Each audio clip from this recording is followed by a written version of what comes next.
welcome you tonight to an evening of questions and answers and a little music. I'm Alan Nichols, the director of the Stony Center.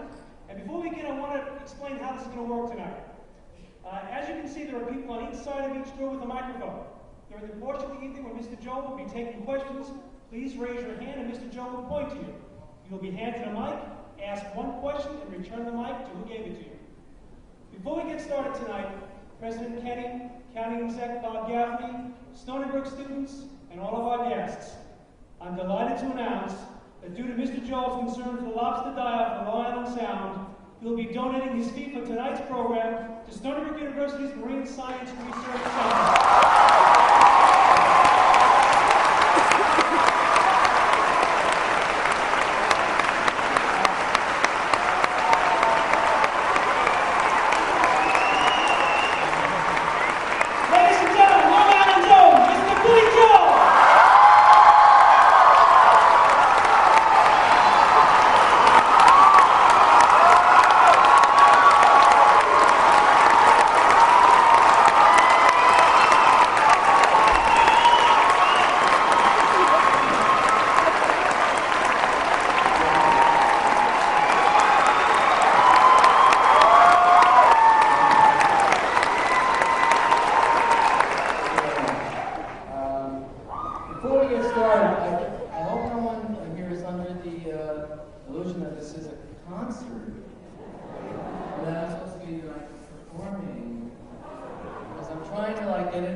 In Stony Brook back in the 70s. It was one of our first headline gigs, you know?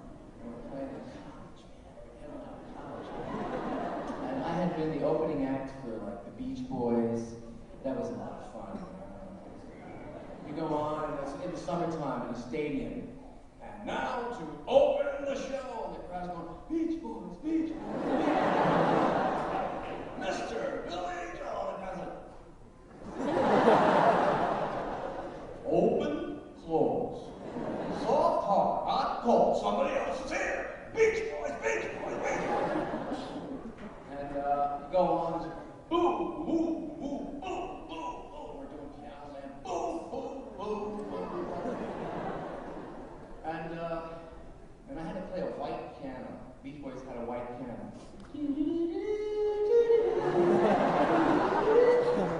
White piano. So I hate white pianos.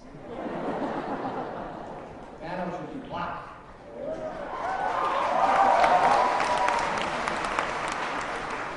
But we played at Stony Brook, and we played at some gym, your civic, basic acoustic nightmare gym, Stony Brook.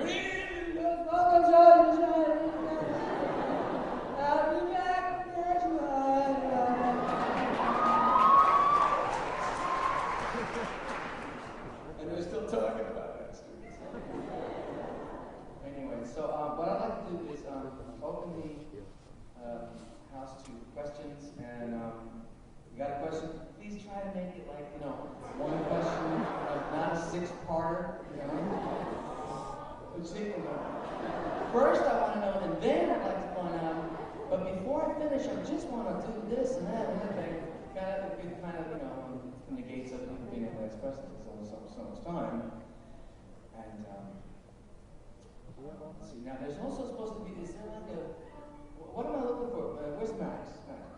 Where's that, there's supposed to be some people, some journalists from the school. Where are they located? Now, that's it?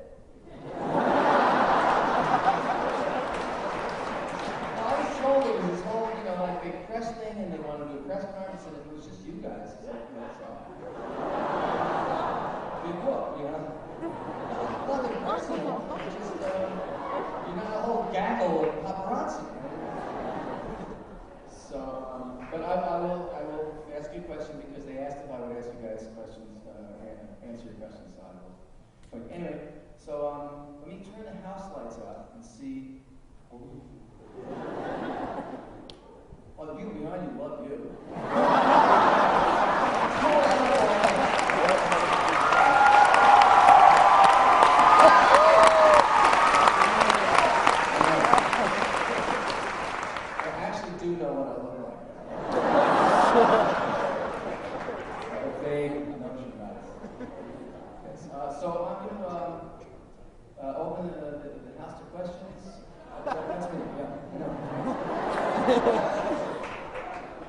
You want me to do something with that? Will I sign it? Oh, okay, yeah, but we'll do it later. Pass it down to one of the journalists. And I'll sign it.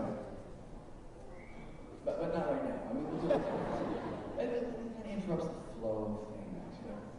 All right, so now, if you can take that key light down a little bit, yeah, I can see what I feel stuck in the hand on. There we go. All right, so we're going to start right in the middle and see how this fire hazard technique works. A woman right here, yes. Oh, wait for the microphone, and then hopefully we can all hear what your question is.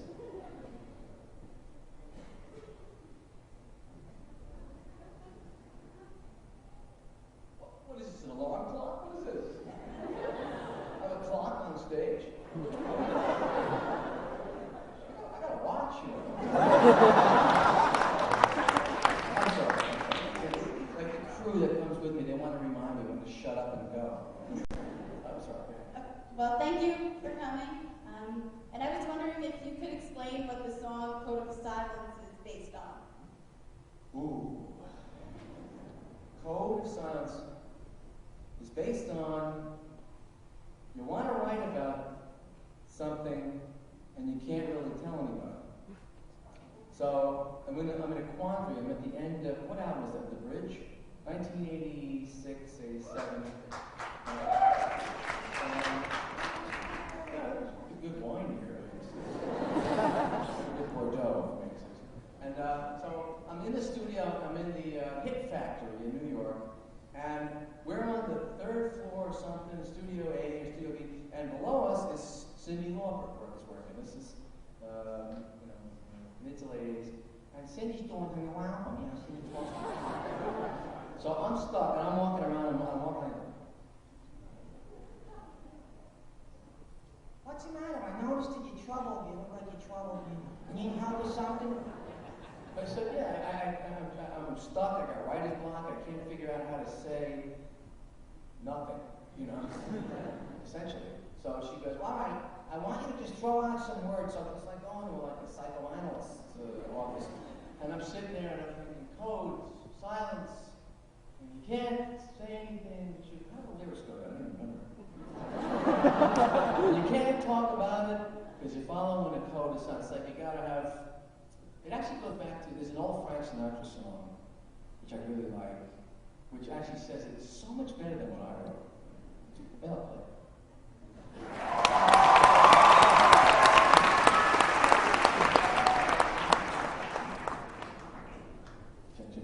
Anyway, so Cyndi helps me write the lyrics.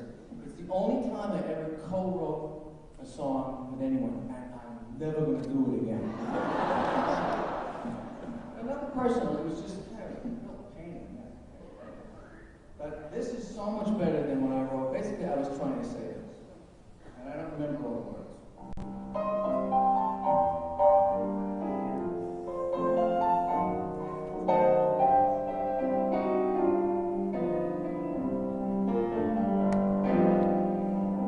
It's 2:45. There's no one in the room except you and me.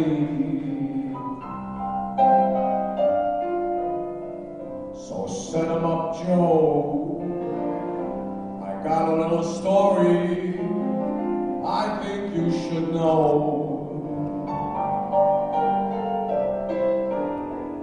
We're drinking, my friend, to the end of a brief episode. So make it one for my baby, one more for the road.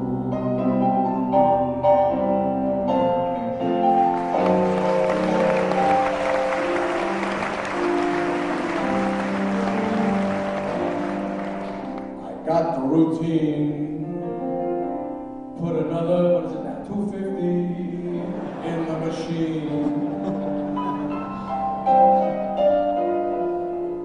I'm feeling so bad. Can't you make the music kind of easy and sad?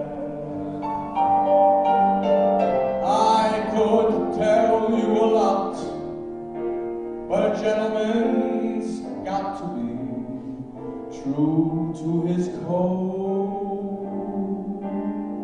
So make it one for my baby, one more for the road. I'm doing an ended version. Cut to the chase. Long, long road.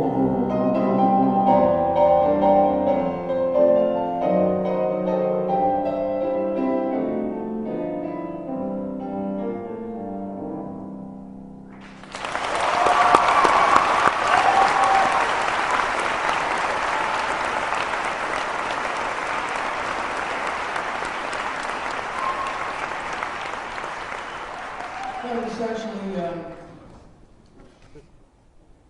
being asked to talk about something that's personal, and there's some things you don't talk about, even though you're dying to talk about it. So that's where the song really came from. It was also the last song on the album that I wrote. On that album, it was the bridge. The bridge wasn't a fully realized album for me. There were problems with the musicians, and the production wasn't feeling right at that time, and I just had my daughter was born not too long before that, and I didn't really want to get back into my old routine of writing and touring and recording. I just wanted to stay home with my baby, you know. And so the album wasn't really fully realized for me. It was a difficult album to write, and the end of it was talking about not being able to say something. So should have given me a clue. Okay, let me take another question, please. So lift up the lights. There we go. I will sign it. I promise. I will, but I'm not answer your question just because you have a picture of me. It's a good cheap trick, though. Normally that would work, you know. But yeah, over here on the left is a fellow all the way at the end of the aisle waving. Yeah, okay. It's not, mic isn't on. That's okay. Okay. You did a great Frank Sinatra impersonation, by the way. In my American history class, I teach the Vietnam War, and I use your song, Goodnight Saigon, as a motivation. What was your motivation for the song? Ooh. Okay, that particular song I wrote for my friends. I grew up in Hicksville, right? Specifically the Levittown part of Hicksville, which was not the old money part of Hicksville, where all the mansions are, but the Levittown part of Hicksville. And when I went to school, a lot of people, most people I know, didn't even talk about going to college. Most people went to work right after high school. You go to get a job, or you go into the service. Everybody I knew was going into the service, or they were going to get a job. Or they had a job, and they were just biding time until they got out of school. And a lot of my friends went into the Army, and the Navy, and the Marines, Air Force, and they went overseas, they went to Vietnam, and I heard a lot of bad things from people, but there was really never any cathartic process for these guys. They never came back to a parade. Nobody waved any flags for them. Nobody said thank you. There was a lot of dissension over that war. There was a lot of disagreement about that war. I didn't want to go fight in that war. I was actually a draft dodger myself. And I got out of because of the lottery. My draft board was Great Neck, and my number in the lottery that year was 197, and the draft went up to 195. So I missed by 2. So a lot of my friends went over and came back kind of messed up. They were never welcomed home. So one night, this was during the early 80s when I wrote the song, a couple of my friends came over, we sat around, and they said, we want you to write a song about what would happen to us. I said, I can't do that. I didn't go there. I can't write a song. What do I know? They said, we'll tell you what happened. And you write the music. And I said, well, if you had to say one thing, if you had to use one phrase to describe what the experience was like over there, they said, we felt completely alone. All we had was each other. And we thought we were all going to die. They all thought it was just a matter of time before they all took a hit. And which is where the phrase, we'll all go down together came from. So the song started. I'll play it.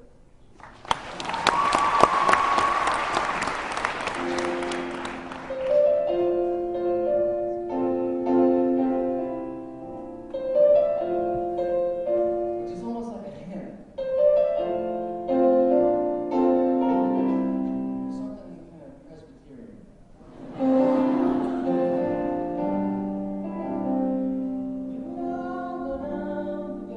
So I knew that would be the key phrase.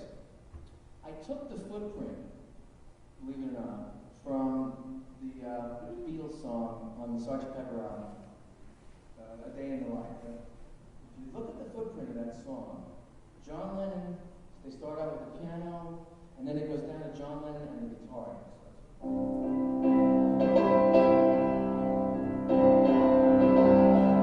I read the news today.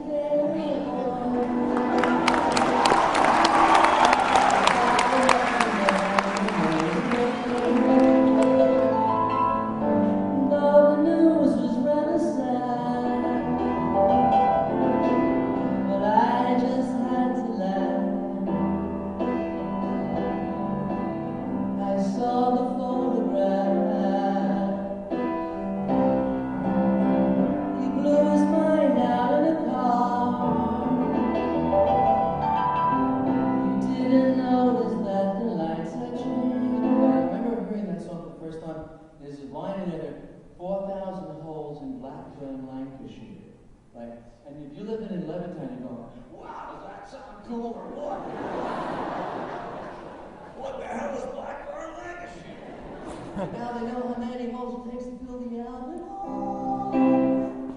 What's the Albert Hall? Actually, my grandparents met there, but that's a whole story. So he starts off and it's very soft, it's very quiet, it's one guy with this instrument, and then it builds into this thing.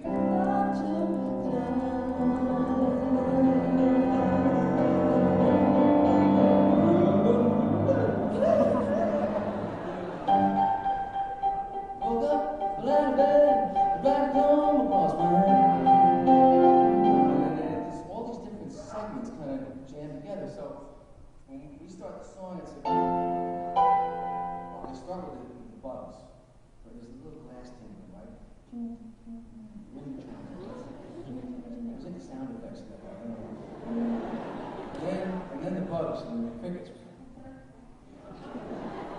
Hot, humid, muggy. Okay, we get it. All right, we got it. You're in the bug, we got it. And this helicopter. And we got the recording of a Huey helicopter, and then that kind of dies out. And I wanted it to be a guy, at the end of the day with a guitar, just spinning. We met our souls on clouds. We left our wings from out of sight, and we were sharp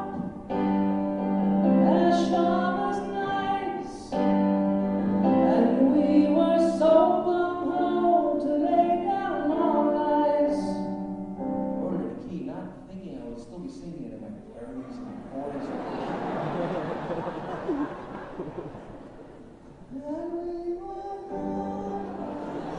Because there's some nights I just don't hit that note.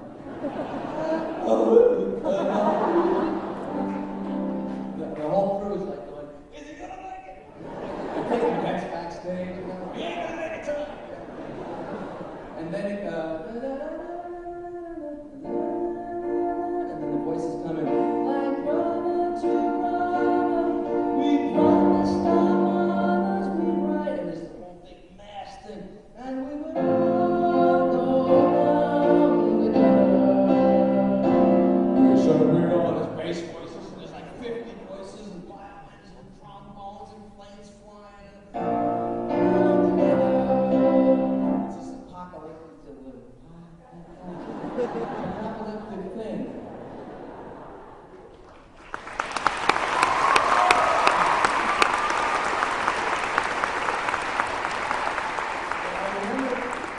The thing that got me really to write this song was, I read The Red Badge of Courage. Anybody here read that book, Red Badge of Courage?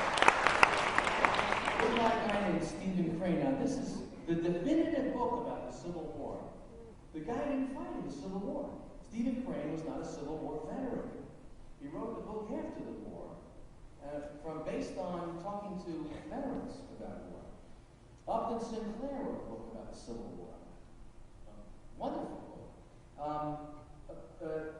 Eric Maria Remarque wrote All Quiet on the Western Front about the German soldiers in World War I. They were the enemy. In World War I, the Germans were the Krauts, you know? They were the bad guys. They were the enemy. And you read this book, and all of a sudden you have sympathy for these guys. You realize they're just like us. They're just like we are. They're sitting in the trenches. There's flies buzzing around. There's rats. There's dead bodies. It's horrible. And ultimately, that kind of statement is an anti-war book. It's not about, let's have sympathy for the German side. It's about war is a terrible thing and it should not happen. We've got to stop these things.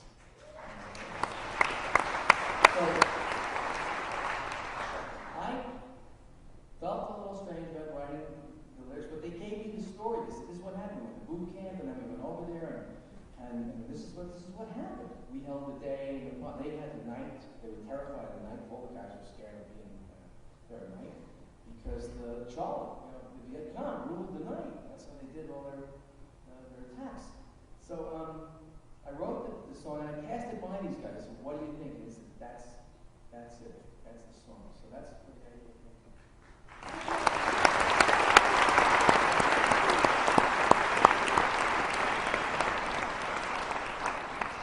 So the jacket.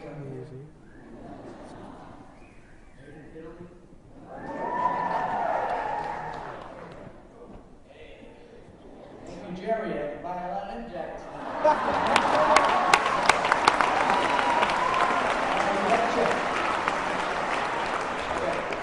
Let me take another question, please. Okay, so we've been here, we've been there. Let me get democratic. Let me go all the way to the back. The really poor people's seats.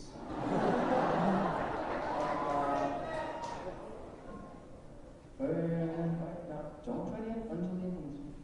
The white paper thing, that's a good cheap trick. It's actually very visual. Okay, you get points for that, all right. The white paper thing does, but I raise with weight in white paper.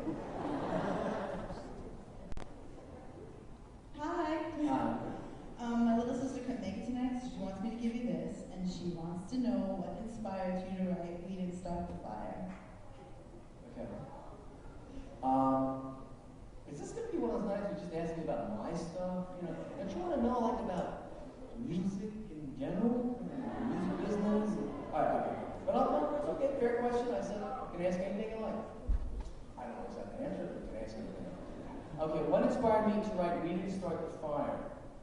It was 1989. I was in the studio, and Sean Lennon comes by, and a friend of his comes to the studio. Now, my producer at the time was Mick Jones. Mick Jones was just there. And it started out as a country song. Now, you all know growing up on Long Island what big country fans we are. Yeah. Now actually you can get country music in Long Island. When I was a kid, country music. I thought country music.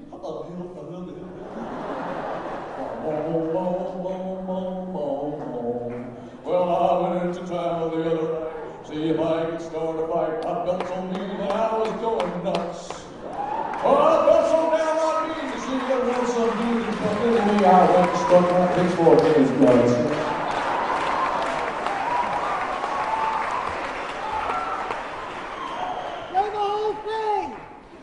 Country music, that's that hillbilly stuff. But I lived in Los Angeles for a couple of years during a time when the LA music scene was fairly interesting. Before I realized how full of crap everybody was. And, it's an easy cheap trick. We're in New York. We can rank out in California. There's certain interesting things out there.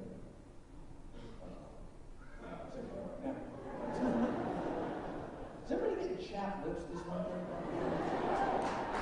Your lips keep just falling off. Jeez.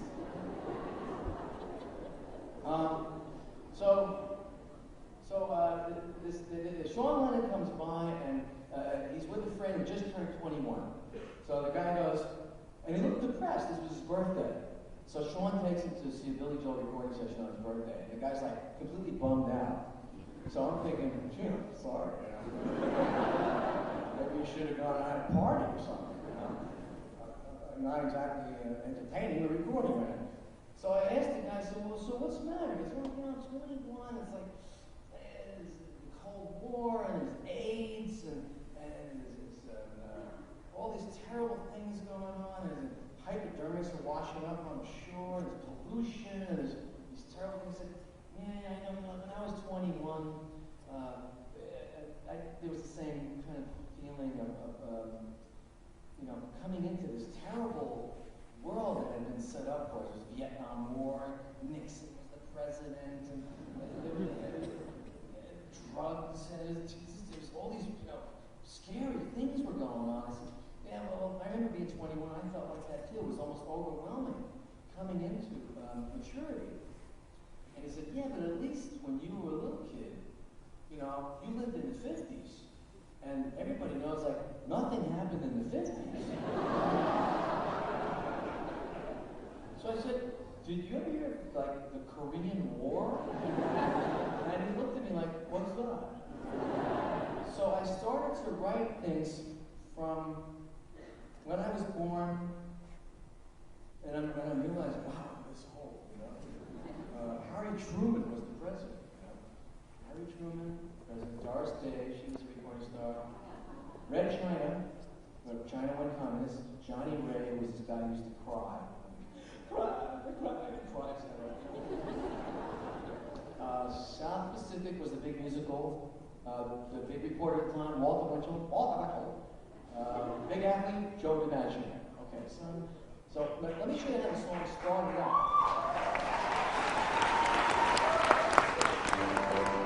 So the chord progression goes.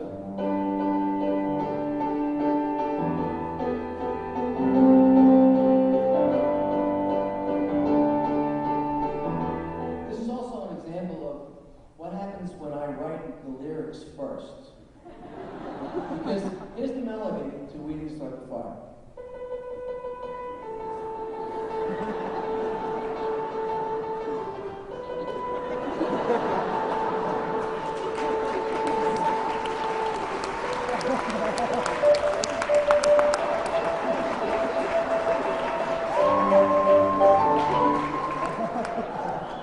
Before it started out, I was trying to write this country song.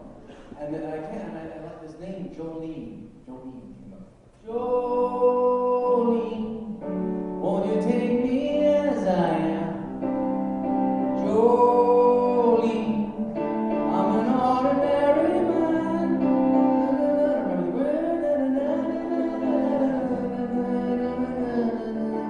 Jolene, like Dylan during his Nashville stage. Won't you take me as I am?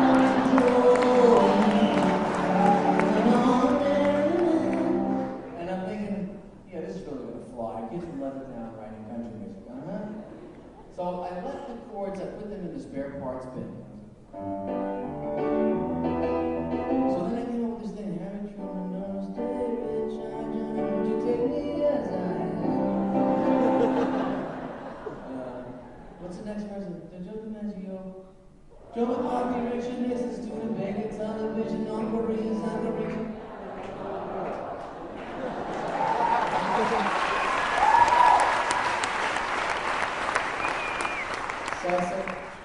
So I'm just writing this down like a laundry list of things that happen year by year. And I'm going year by year, year by year, year by year. Every verse is a year. And then I got to get to a chorus. What do I do? What do I say? So Jolene. Yes, that's how I am.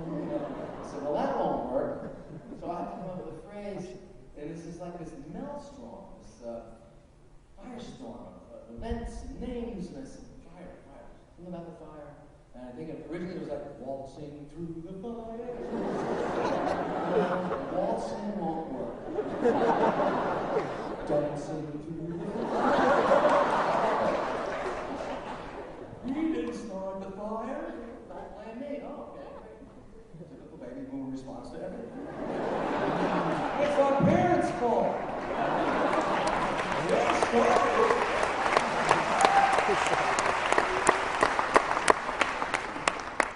So that's your name. That's my story. And I'm sticking to it.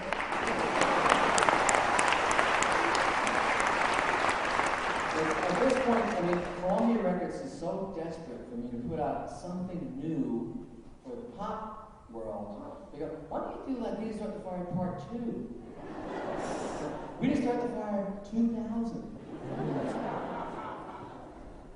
Yeah, I gotta write about the 90s.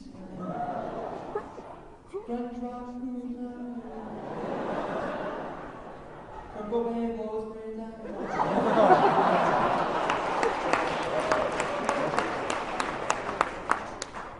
Bill Clinton, they're not on your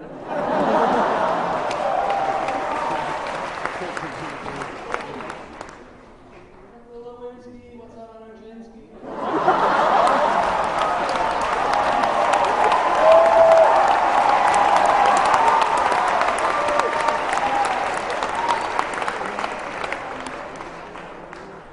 Marilyn Monroe. She's always around. She never goes away. Okay, so anyway, let me take another question. This is what this is. Okay, so you get it? Okay, you got it? You got it. Okay, so I've been all the way to the back to the. You wanted me to sign that thing? You just pass it down to the guy with the big obnoxious poster. I will sign it. I swear. I don't. Okay, so I've been there now. I have not really been like right in the front. All right, here. Okay, right. I'm getting there. We got time. Really. What? You all camped out for tickets.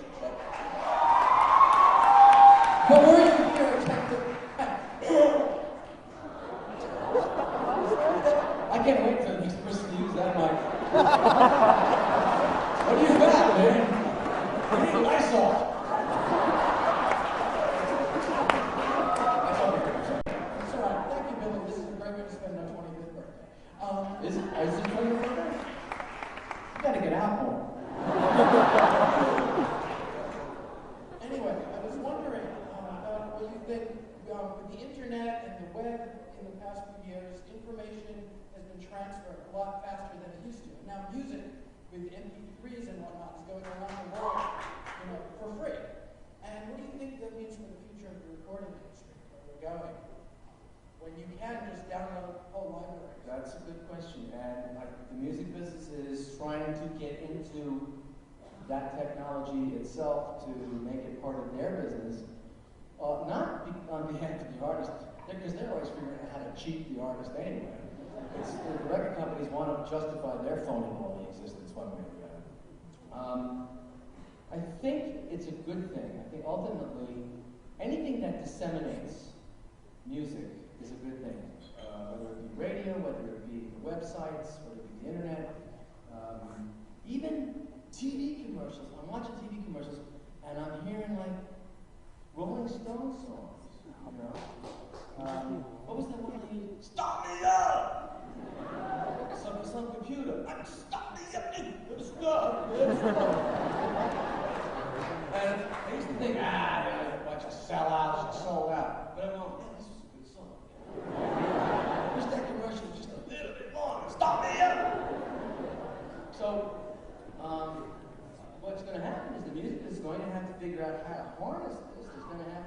kind of legislation that protects copyrights, that protects recordings, because otherwise artists are just going to go, hey, well, if we can't make a living, it's not like I got to bought my house now, okay? Right? What's up with that?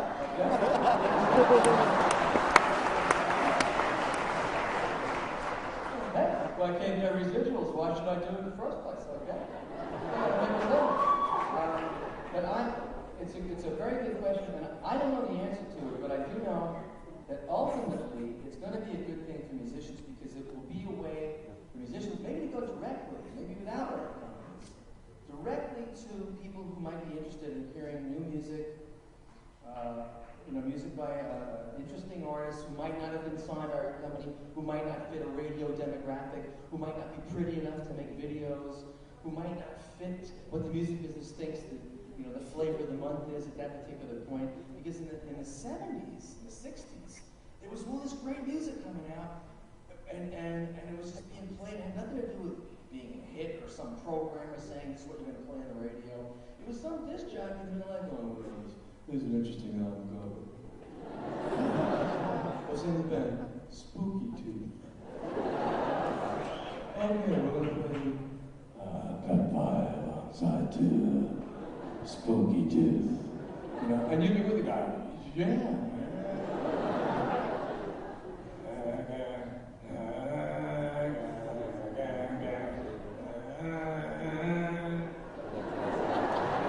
And you go, this is cool, and you go out and you buy an album. You just heard it. You're serendipity. So I think ultimately it's going to be a good thing. Music business-wise, I don't know. What's going to happen to me with recordings I've done? There's so many bootlegs flying on. Who's kidding who? You know what I mean?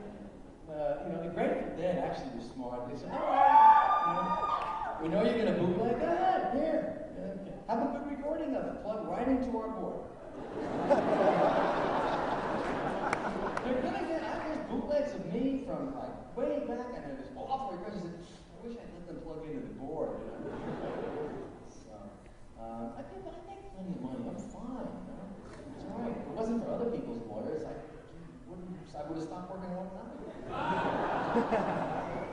Any law students here? I love you, kids. All right, let me take another question. Okay, I'm going to go right to the middle, right here. Let's have one right here, yes. Pass the mic. Is it the same mic? Because there was a little... Yeah, call. Okay. With your song Down Easter Alexa, what type of songs are you going more for the ballad type song? Just because it was the chorus and those type stuff, it almost sounded to me as though it was like some sort of sailor song where we're all standing on the port side, yo ho ho.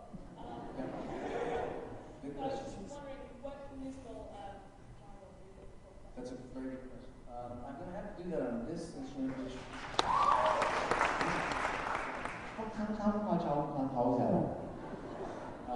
actually looks like a piano, but it's a synthesizer made for home, so people think you have a piano. 90% of that case is useless. It just looks like, wow, grand piano. But it's actually, the keyboard is only about this wide. It's called a Kurzweil, which to me is very funny. There's a composer named Kurt Weill who wrote the 3-penny opera. You know Kurt Weill? Who was that singer? Oh, the shark bites. Bobby Darin. With its teeth, dear. He was doing Sinatra. And he shows them pearly white dot. But that was written by Kurt Weill. So I'm going to play that and I'll show you. I'll just.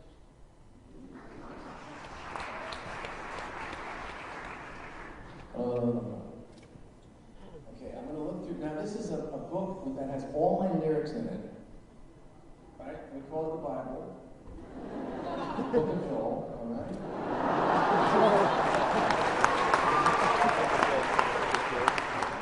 Everybody's always next week. So what's your real name? I said, real name is Joel. Look in the Bible. Joel. Oh, this is a great stool. This is great.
That's a drum stool, actually.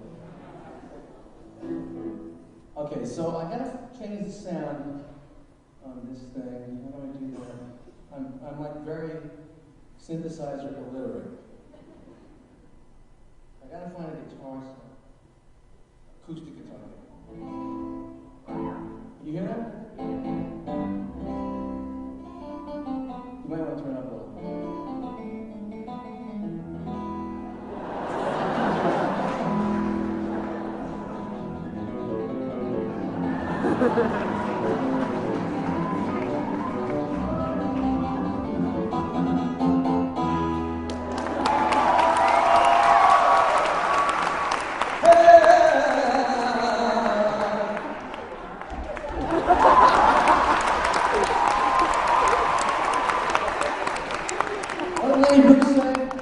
A flamenco dancer is actually a guy applauding his own ass.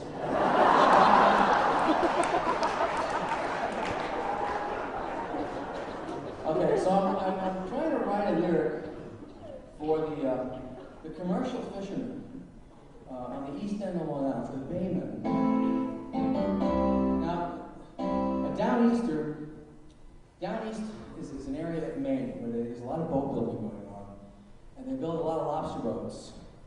And the look of the lobster boat is typical of a workboat. You see a lobster boat, you immediately think lobster boat, clam boat, oyster boat, fishing boat. It's a workboat. It's a commercial workboat. Now, there are families that have been living out in the East End for 300 years who are now being put out of work. The fathers cannot pass down the tradition to the sons anymore.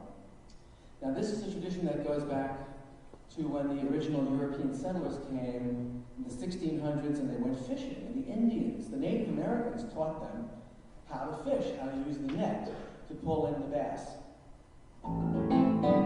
So I knew it had to be kind of a folk song. I was looking for a folk song, not so much a ballad, but a folk song. Now I started writing this song, I didn't have lyrics. I called it the hippie song.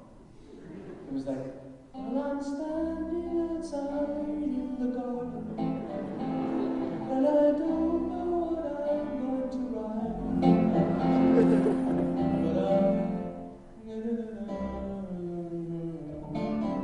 And I sure don't have lyrics tonight. So I had this song, and I said this would make a good folk song.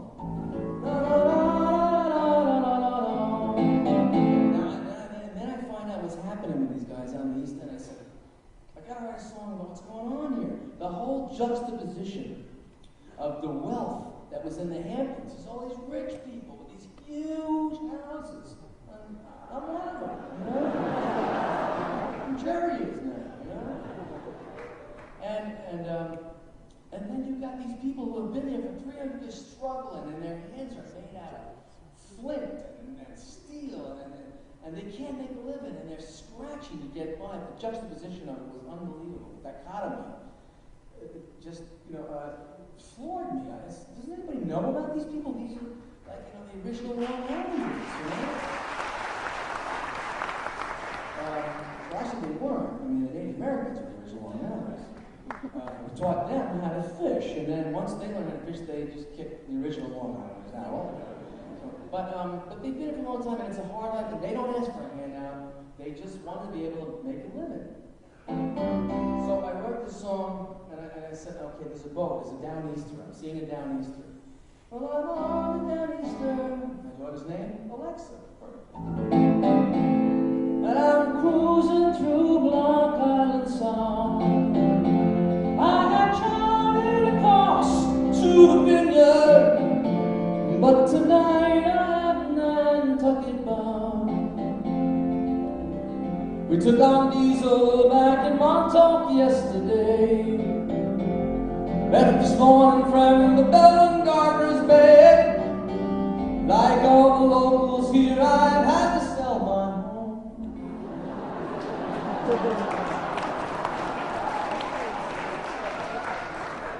Too proud to leave my work, my fingers to the bone, so I could own my Downeaster. Now, originally, Liberty is trying to figure out what to play, so he starts playing this calypso beat. So it sounds like a Harry Belafonte song. When I'm on the Downeaster. I said, that ain't it now. He's playing on 2 and 4. Because rock and roll guys, we come from R&B and soul music. It was always on the backbeat. Hey, well, I'm down in the Caribbean, I'm having a great time. I said, that's not the vibe I'm looking for. So we said, turn it around and put the accent on 1 and 4, which is Celtic. Boom, because St. Pat's is coming right up this week. A lot of these big drums, these guys. They actually think this is funky, right? Boom, blah, boom, blah. And you go, yeah, there's a thing here, there's a thing, okay? So we put the accent on the first and the third beat, which almost gives it like a wave action, like a boat going through the waves. And Liberty is having a difficult time getting it because he's a rock and roll guy and he was supposed to. Shut up. But and it gives it this like. Have you ever seen a documentary about the Aran Islands? Heard about the Aran Islands? The Aran Islands. Well, they play this music and it's Celtic music. It's Irish music, and the beat goes boom, bam, boom, bam. All of a sudden, it became tribal.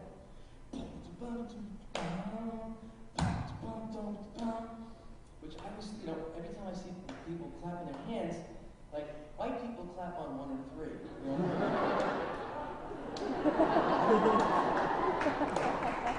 Seven names Stone and a man named Dick.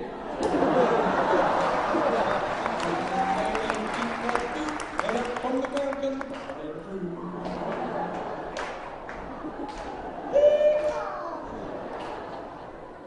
African American music is all.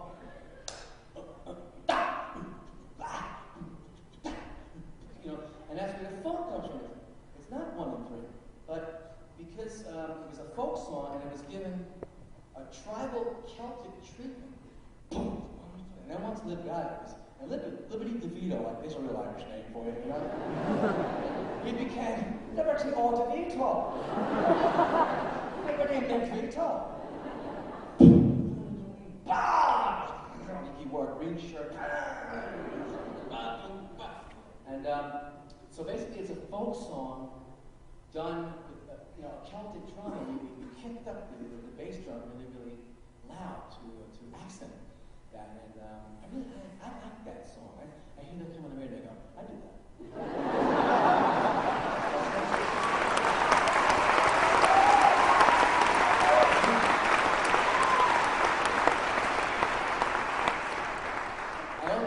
What's that song about the Downeaster Alexis? My daughter really loves that. Are you Alexis from the song? No.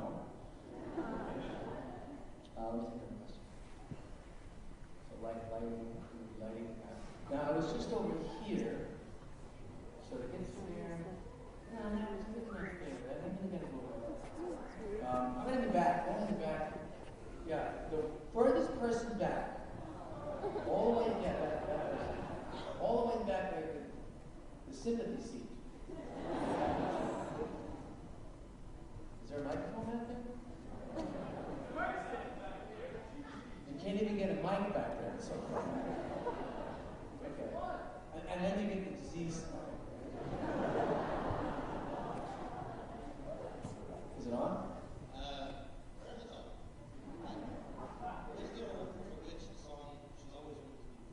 I'm sorry.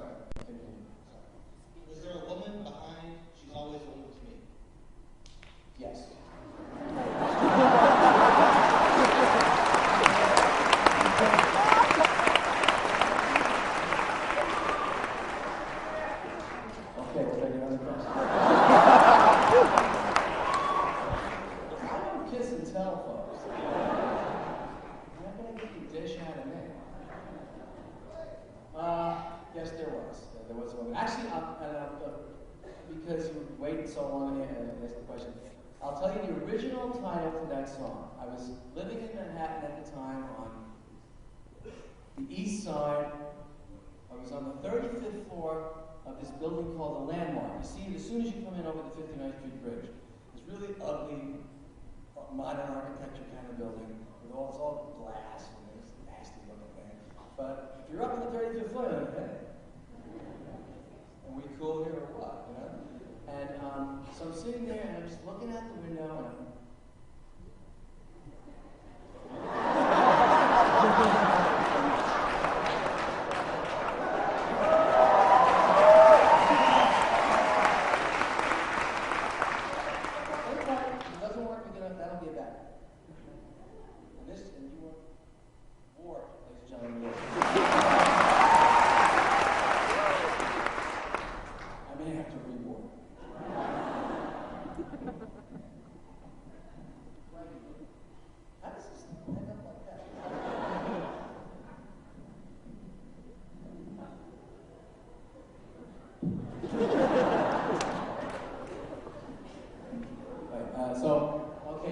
that's in E flat.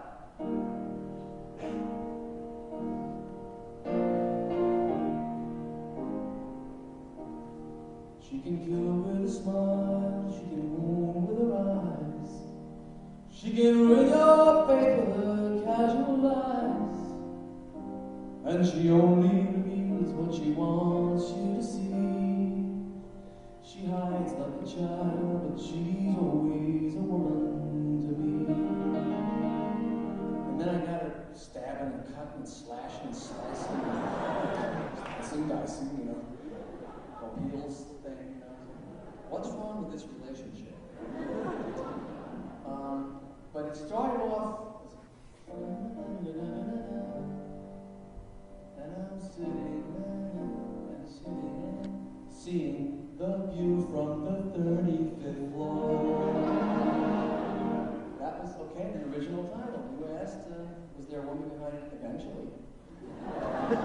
But first it started out as the view from the 35th floor. Oh, I don't know what to say. The city all day.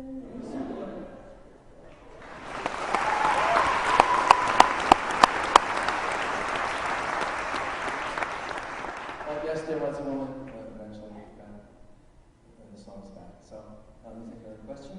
So much for the sympathy scenes. Tough. I'm going to go right down to the middle area now.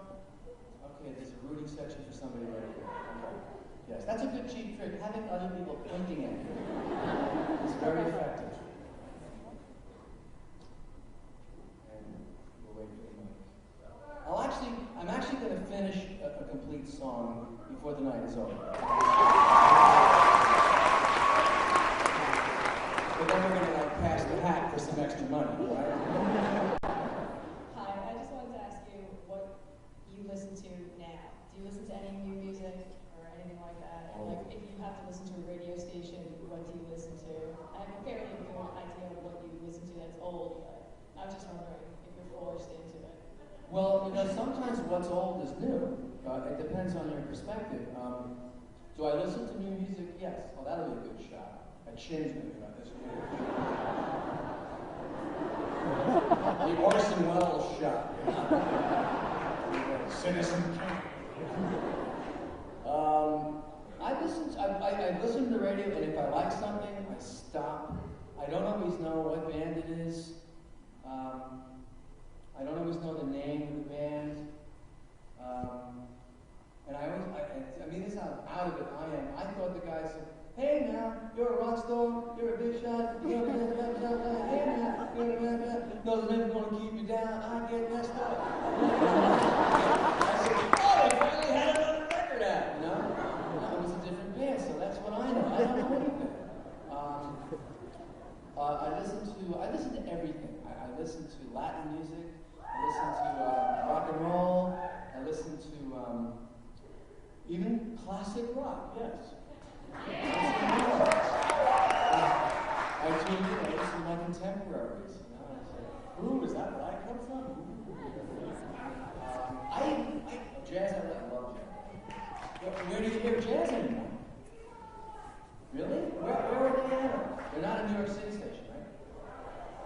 They're a New York City. Is a jazz station in New York City? Light jazz? What does that mean? Does that mean like jazz without sex organs or something? What is light jazz? Like light beer? It's like, what's the point? You know? I love jazz. I listen to jazz. Hey, if I can find jazz, but you gotta remember, Jerry just got my house. I've been living on the East End. We had about 4 stations. And before cable came along, everybody was rooting for the Red Sox. I'll get over it. Yeah, I mean, because you got, what did you get out? You got like New Haven TV, and it was all fuzzy. There's the Red Sox. Oh, I might as well watch the Red Sox game, Mom. No, that was it. But I listen, I mean, the music I listen to mostly, what you would call old music, is classical music. I listen to classical music. I rediscovered how much I liked that music, how good these guys were. Now, just recently I was down in Washington, D.C. at the Smithsonian 300th birthday celebration of the birth of the piano. And they had the first piano built. It's this little this Italian guy, Bartolomeo Cristofori, built it. It's this cute little ugly, nasty thing, and it's kind of something you can barely hear, but it's the first piano. And I was amazed. You got to go to the Smithsonian and check out the piano. They had Irving Berlin's piano that he transposed. He could only write in D flat. He's a sick person. That's all black keys, you know. Because they're sticking up more than the white ones. That's where they are, right there. They had the piano that Liszt played, when he did his famous concert, and the women swooned and they went crazy over the guy. And they had the piano that Beethoven wrote. They had these amazing pianos. And I realized that how good these guys were to write the incredible stuff that they wrote on these primitive instruments. So I listen to classical music all the time. I love classical music. It's like I rediscovered, it was my first love. When I was a little boy, the first music I heard was, my father played the piano, and he would play Chopin, he would play Schumann, and Liszt, and he would always walk out of the room in a bad mood. He was German. My father was from Nuremberg, Germany. And he wanted to be a great pianist, but he wasn't good enough, so he'd walk out of the room, and I would hear this great music coming out of the room, and he'd walk out of this. Bad mood, that's not with him. And I rediscovered how much I love that music. As a matter of fact, I want to play, I'm not going to play something. I've been writing classical music for the last 7 or 8 years now. Actually, I've been writing classical music for a long time. Only I've been putting it in rock and roll arrangements. I'll give you an example. So, this song's a big hit, okay? But see you right here.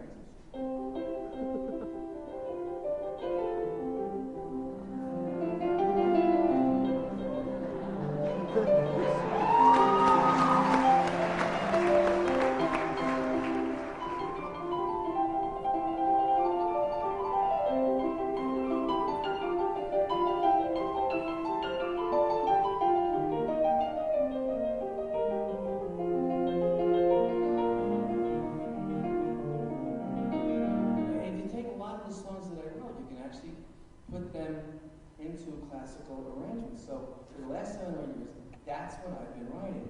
That's what I've been listening to. That's what I listen to most of. I'm going to program music. So I'm going to have a guy come out and play something that I've written, and I'll explain later why I'm not playing it, because this guy is actually a virtuoso pianist. He's trained to play classical music, and he studies and he works at it. And I kind of went into rock and roll, so I don't want to work that hard, Now I kind of love that I didn't study that hard. But let me introduce someone who will play one of the pieces I'm working on, so you see what I'm listening to and what I've been into lately. This is a friend of my brother's who was a conductor in Vienna. I have a brother named Alexander Joel. That's his real name, Alex Joel. Half brother. But a great guy. This is one of his friends, and I met him through my brother. And he's going to play a piece for you that I wrote. This is Mr. Hyangki Ju.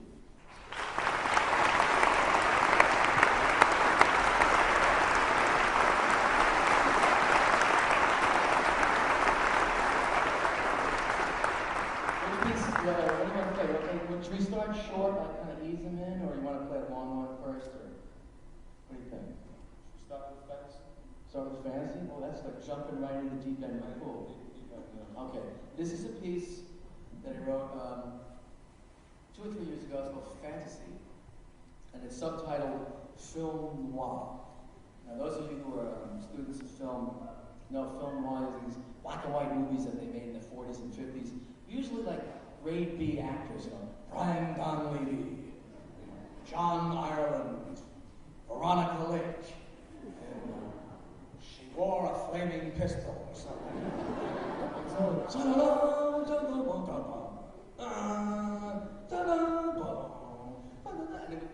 They show these movies on $1 Million Movie like at 3 o'clock in the morning.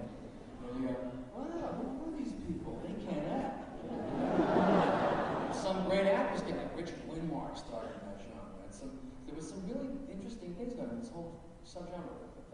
So I started writing this piece, and it reminded me of that kind of music, of those kinds of films. So if you take it from, and then in the middle of it, it goes into this totally romantic era thing. I really don't need to explain it that much. It'll speak for itself. Anyway, this is Fantasy.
And then I bring it to him and I go, I want the left hand to do this and I want the melody to do that and then I want to change and I want this thing and dynamics and obviously he goes, okay, so.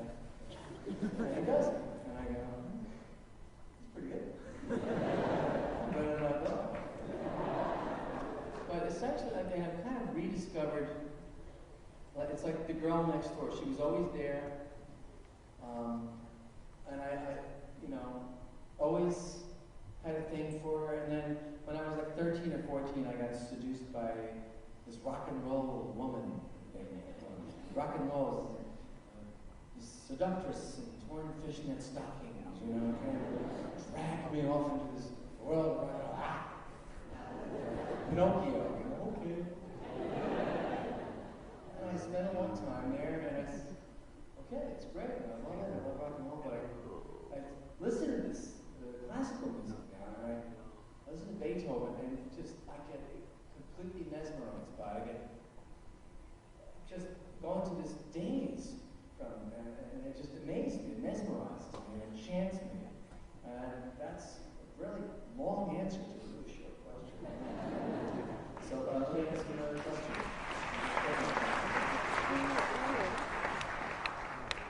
Okay, so we were here, right here? Okay, fine. Let's go ahead. Okay.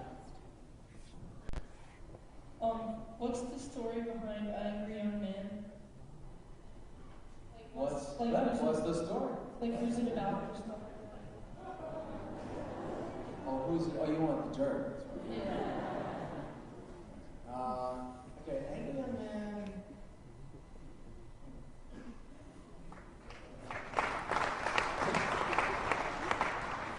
I don't know how many people here remember there was an instrumental piece back early 60s, I think it was called Wipeout.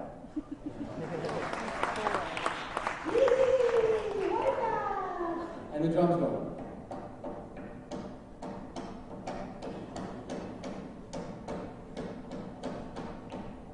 Like everybody in the school is walking. If you could play Wipeout, you were cool on your desk, right? With a pencil. Try to teach period. What's that? So if you take that pattern and do it with 2 fingers on middle C, you get this. Which is close to that Eyewitness News thing.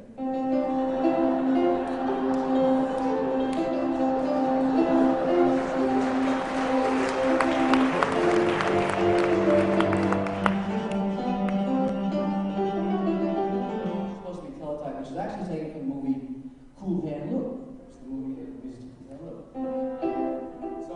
So let me take that back thing, because the piano is thought of as a string instrument, but the piano is a percussion instrument. You bang a piano, you strike a piano, you hit a piano, you whack on a piano.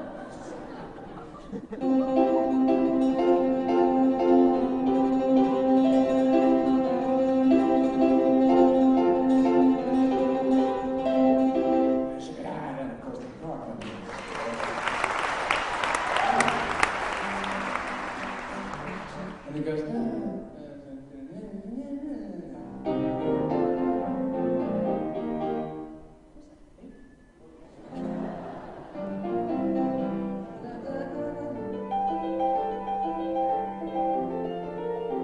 this is back in the 70s when they would still play like weird instrumental music.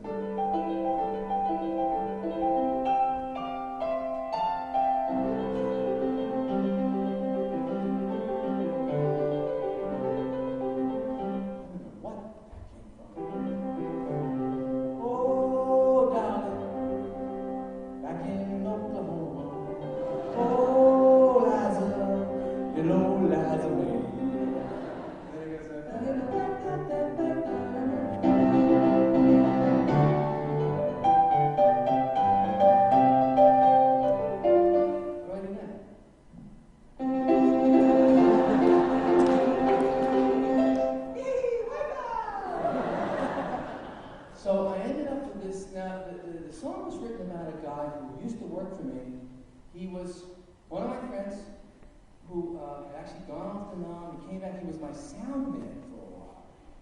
And he was a very good friend to me. And I took him on the road and said, okay, I want to hire you to be my sound man. You know, I think you got good ears and you be a sound man. Well, this guy had what they call people skills. He managed to alienate everyone he worked with. Everyone was like, I hate that guy. He's a friend of mine. He's my sound man. I hate that guy. Everybody who worked with him, the truck drivers hated him, the bus drivers, they like everybody. Nobody could work with this guy. So eventually, I mean, it was causing so much dissension.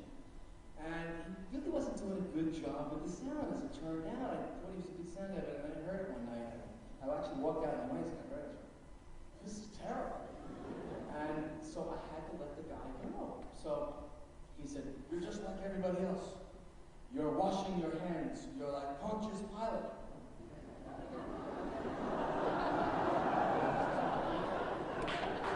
So I said, well, if I'm Pontius Pilate, that means you think you're Jesus Christ.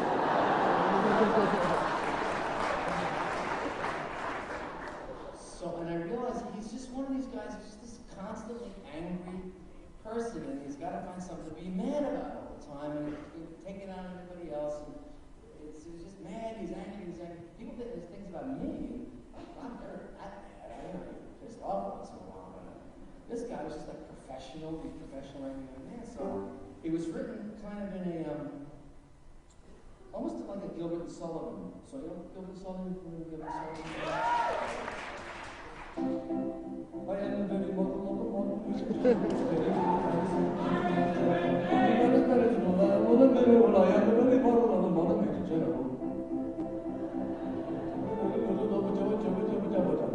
It's really clever stuff, actually. My mother was in that stuff. That's how she met my dad, actually.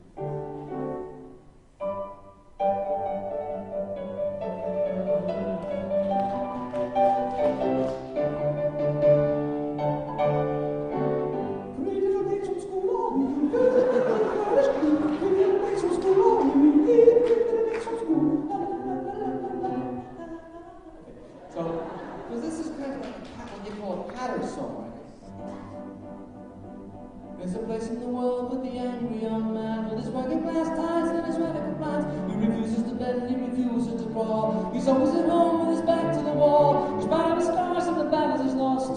Struggles and bleeds as he hangs on his cross, and he likes to be known as the angry young man.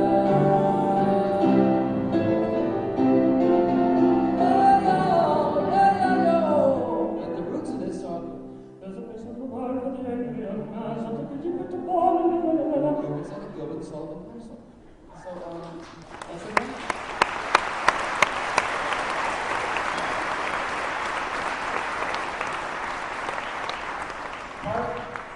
Part of my roots, I remember hearing this Gilbert and Sullivan stuff when I was a kid going, that's really good, that's really funny, you know. When you realize when it was written, it was all a spoof on opera, and it was a spoof on British society, and they were just taking the air out of everything, these guys. There's a movie out about it now, right? Topsy Turvy? If you get a chance, you should go see these. Really give you an insight to how whacked out they were back in the last century, the century before the last century. Okay, so let me take it. I will actually finish a song. I promise. There will be a song. No, that's not fair. No. I just said. But I will return. I'll just feel better just getting around the room more. Where have I been for a while? Okay, it's a fellow right here, Grace, Leonard. Yeah. You need mine.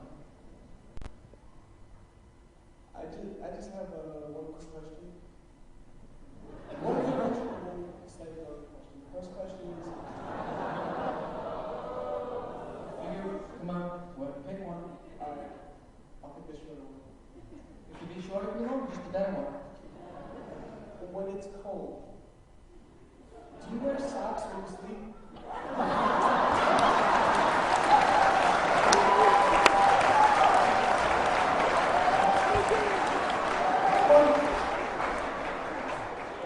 That's hard. I want to hear the other question. Waiting for the shoe to drop. And part two would be... The other one I was just curious.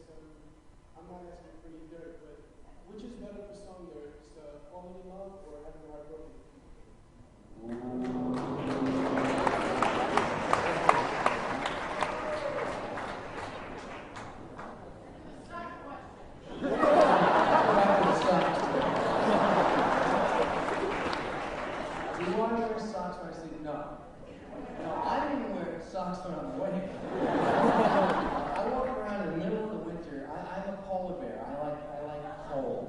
I like cold. So I wear shoes with no socks, and I'm walking down Main Street. It's freezing out. People go, "You have any socks on?" Yeah. So none of your business. What? I have socks on now. I won't do anything. No, but it's with socks. You know, that's for sissies. Socks. So, no, actually I like it cold when I sleep. And, do I wear socks when I sleep? No, I don't think. Only when I fell asleep, I didn't mean to. Probably wear socks. But what's better for writing songs? Heartbreak or new love? Okay. Man, they're both really good. They're both very, very good. Falling in love for lyrics or music? What was the question? Lyrics or music? Either. Ooh. See, lyrics, I'm kind of not writing lyrics. I'm not kind of not writing lyrics. I'm not writing lyrics. I've broken free from the tyranny of the lyric. Yes. I don't write lyrics, not sure. Just doing that music thing now. Let the music speak. I always write the music first, usually, except for.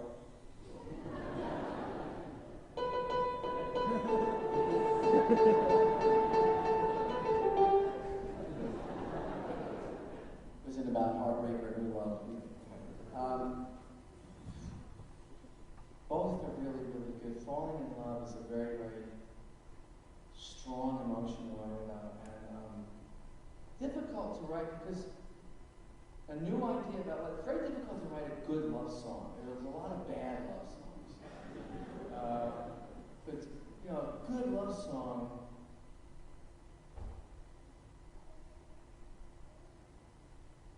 That's a tough one. And having your heart broken. And the good ones are like, you're still in love, but your heart is broken. That's a good one. Sinatra made a whole career out of that. What's my favorite love song? I think my favorite? My favorite love song.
This is why my eyes are closed. It's just as before all I've seen. And so it goes, and so it goes. And you're the only one who knows. And I would choose to be with you. As if the choice were mine to make. But you can't make decisions too. And you can have this heart to break.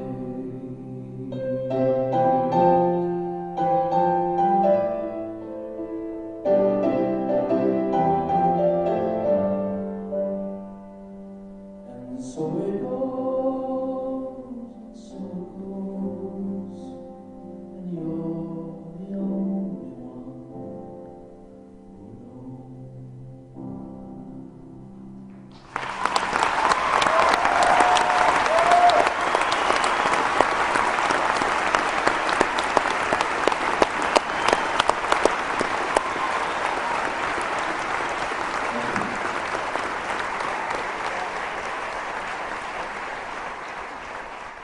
That's the very well song that I wrote. That's that kind of like being in love and knowing you're going to get your heart broken in that middle thing. You know, like, okay, here, get ahead. That's up. Go ahead. That's when you know you're really in love, when you're able to get trampled and smushed and crushed to pieces. So, they're not all that far apart, are they? You think about it. Falling in love and having your heart broken. Actually, really falling in love means you're allowing your heart to be broken. So, Sinatra had a career out of this. In the wee small hours of the morning, when the whole wide world is fast asleep, ring-a-ding-ding. And he carried his torch for Ava Gardner for years and years and years and years, and got a lot of mileage out of it. Anyway, let me take it to the So, we're here, we're in the middle. Can I just read this? Oh, okay. I mean, you're right, it's not fair. Would you mind if I speak, please? I don't mean to be rude. The woman who is madly in love with you, she's dying for my seat. It's only fair. Yeah, go ahead. What do you need me for? She's gonna fine. Okay. That'll be $8.50.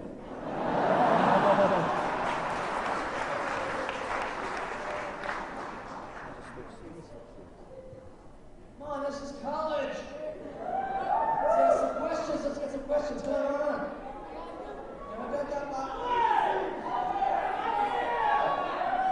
Settle down. Okay, let's go over here. Okay, this person right at the end. Okay, with the red. Well, no, you're red. She was red. All right, you could be next. Okay. Hi. I just wanted to clarify something. One of my friends told me that everyone who sends you like a letter or something gets a response because I guess when you were younger you wrote to Paul McCartney or something who didn't write back or something. But my friends have been known to make things up. So then I go around and tell other people this, and I don't know if it's true or not, but I'm like, yeah, because I wrote to you, I wrote a letter to you and I got something back, and I was like, yeah, because when he was younger or something, wrote to Paul McCartney. I don't know, I just wrote rumors too, so Okay. Truthfully, I get so much mail, it's impossible for me to answer all of it. I try to answer the stuff that I can relate to and stuff that I can, that I feel needs a response, but there's a lot of redundant mail, or I get asked the same questions over and over again. I finally go, I didn't think I I wrote a letter to the Beatles. It wasn't just to Paul McCartney, it was to the Beatles. I was such a Beatle maniac. You gotta understand, Kennedy had been assassinated November of 1963. The country had the blues in a deep, deep depression. End of November. John F. Kennedy, young, progressive, represented the future. And he was stuck in everything that moved, too. But he was like the young guy. He represented progress. He was like our guy. Bang, blew his brains out, right? So who do we get for the president? We get Lyndon Johnson. My fellow Americans, I'll speak to you with a heavy heart. And these big earlobes. So everybody became very, very cynical about government, about everything. We just stopped believing in the whole system. It was, they took our guy away. We had the same old carcasses going up there. And this is the end of November 1963. So in February 1964, who comes along? Oh yeah, I'll tell you something, I think you'll understand. When I say that's I wanna hold your heart. I know what you're gonna hold. I wanna hold your, that's what they're playing on the radio. I wanna hold your hand. So these four English guys, they had hair like a girl, you know? And they were writing their own songs and playing their own instruments, and they just blew us away. They said, wow, we love these guys. And they kind of replaced Kennedy for a generation. They were our guys. We took the Beatles and we just crushed them to us. And so I wrote them this letter, tell me how do you write this, and how do you get a new music contract, and how did you come up with your sound, and I got this pamphlet back that said, you too can purchase a Beatle doll or a Beatle lipstick. That's really not what I want, you know.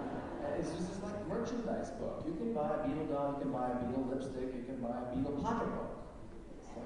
I don't really want lipstick or a pocketbook. What are they trying to tell me here? And I was kind of crushed by this. I said, they didn't write me back personally. John, Paul, love, John, Paul, George, and Ringo, and I'm trying to smear the writing on. So I said to myself, I said, if I ever get in a situation like that, I want to be able to tell people how this stuff really works, which is why I'm actually doing this, to try to help people who actually might have an interest in going into music.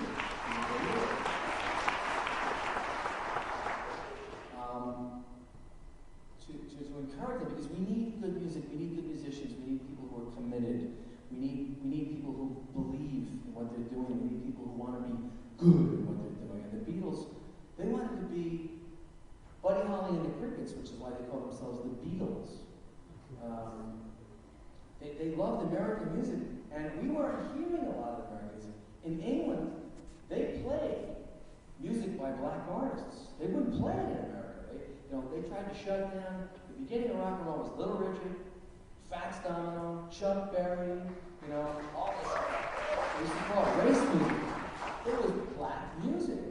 And they thought we were all going to start screwing like bunnies, This is bad music, this is like jazz. They're going to smoke pot, they're going to screw, they're going to shut it down. So, Little Richard, when you listen to Little Richard doing Tutti Frutti,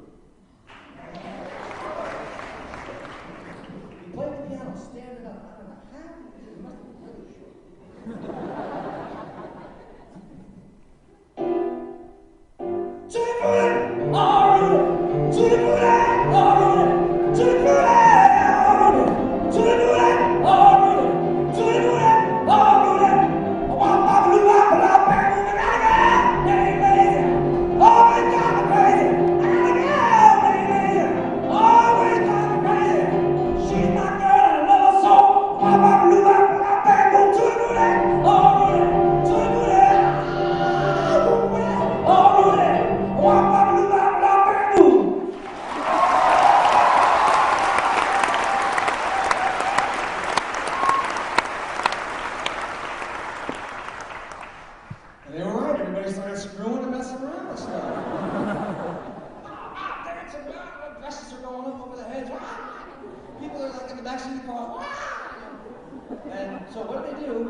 race music. It's called race music.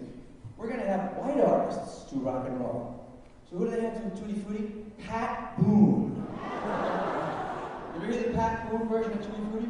Tutti Frutti, oh Tutti, Tutti Frutti, oh Tutti. There's no hip movement at all. Tutti Frutti, oh no pelvis. I got a girl named Maisie. You know, she drives me crazy. Hated that crap, you know? Awful. There you go. Then along come the Beatles, and they're doing, shake it up, baby, now, shake it up, like the Isley Brothers. And, you know, we hadn't really heard a lot of this stuff here. This is really good. You mean that was an American group that did that? How come we didn't hear that? How come these guys heard it? So they were basically giving us our own music back, and we fell in love with our own stuff. So the Beatles, you know, big influence for me. That's why I wrote the letter. That's why I'm doing this. They didn't tell me how to do this.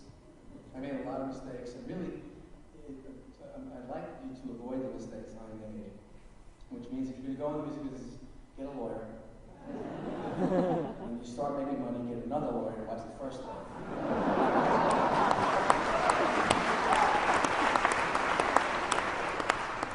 And once in a while, just look at the books. Just look at the books once in a while. I know it's boring, it's numbers, and your mind will get glazed over, numbers. Just check the books once in a while. Managers, not many people. So, anyway, that was. So the other guy who I thought I called on him, you know, asked the question. So, I have a question. Putting you on the spot pretty much, what would you say is your one greatest musical contribution?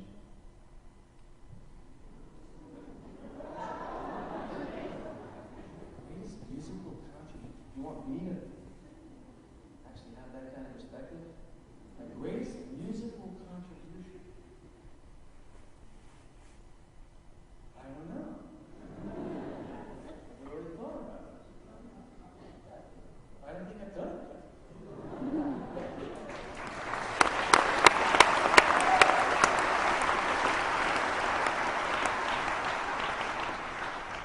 I don't know the answer to that. I really don't. I can't step outside of myself. You want me to piano?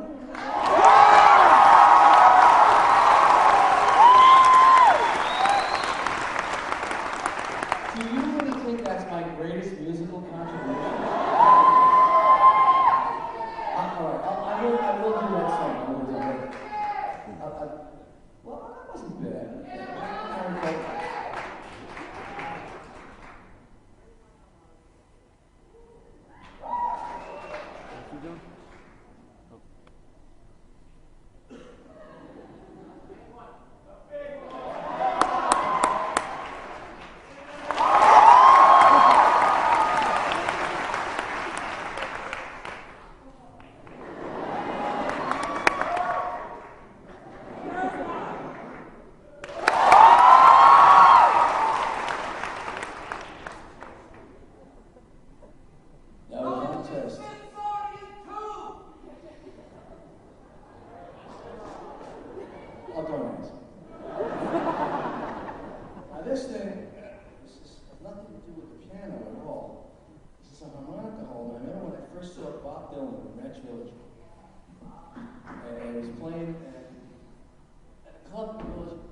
And this guy comes out with this thing like this.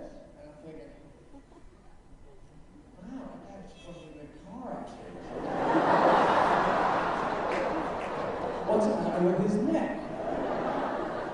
Hey, how you doing? I definitely know he's been in a car accident. And then we started to play it. So anyway, now, before I play the songs, it's a little funny little story. A reverse retainer. This thing, I tell you, when you got a goatee, this thing is painful. It pulls the hairs out of your beard, and you can't you gotta kind of rip your beard out of it. It's, so, guys, just so I walk into a restaurant or someplace that's got a piano bar player, and I'm the patron saint of piano guys, right? So they see me, they go, and I go, give them away, then I go, oh no, here it comes, here it comes. And they start playing Piano Man. Now, I know they really haven't played it a lot. They do this kind of jazzed up Las Vegas version of Piano Man.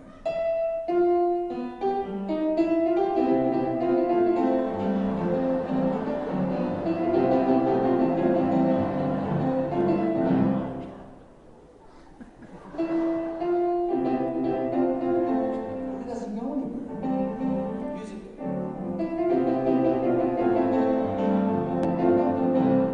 Thank God for that little part that goes. It starts to dawn on me.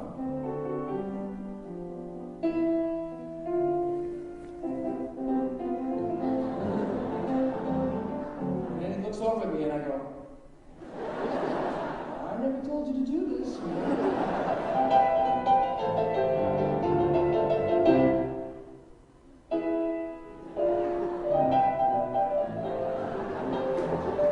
So it's the same thing over and over again, except for that little. And then the lyric is really more like a limerick. The lyric is, John DeVar is a friend of mine. He gets in my drinks for free. He's good with the joke and the light and the smoke and the summer. He's good with the beat. Once it's a girlfriend, I tell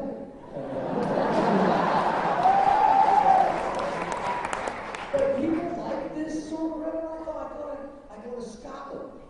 Right, I'm in Glasgow. I'm just sitting in this place and kind of, give us a song, will ya? Give us a song, here we go, Lord, and God, and okay, all right, you guys.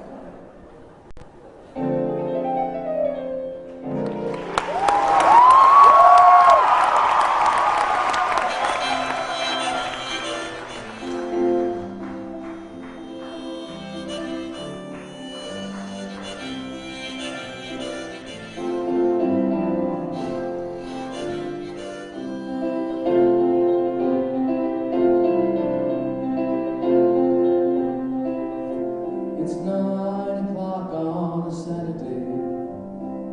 The regular crowd shuffles in.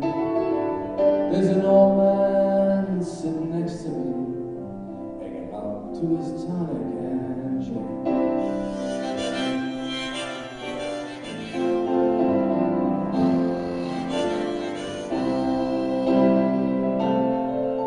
He says, "Son, can you play me a memory? I'm not really sure how it goes, but it's sad, it's sweet, and I knew it complete when I wore a younger man's clothes." La la la di da, la la di da,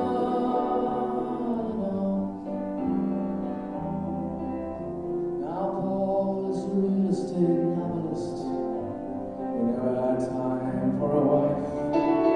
And he's talking with Davy, who's still in the Navy and probably will be fine.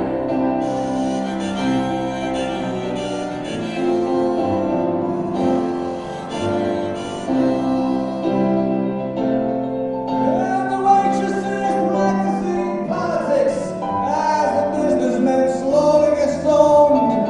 Yes, they're sharing a drink they call loneliness, but it's better than drinking alone. And I just say,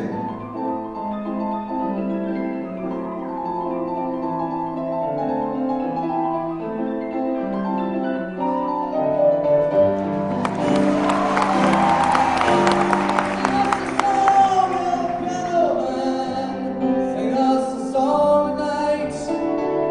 Well, we're all in the mood for a melody. You've got us feeling all right.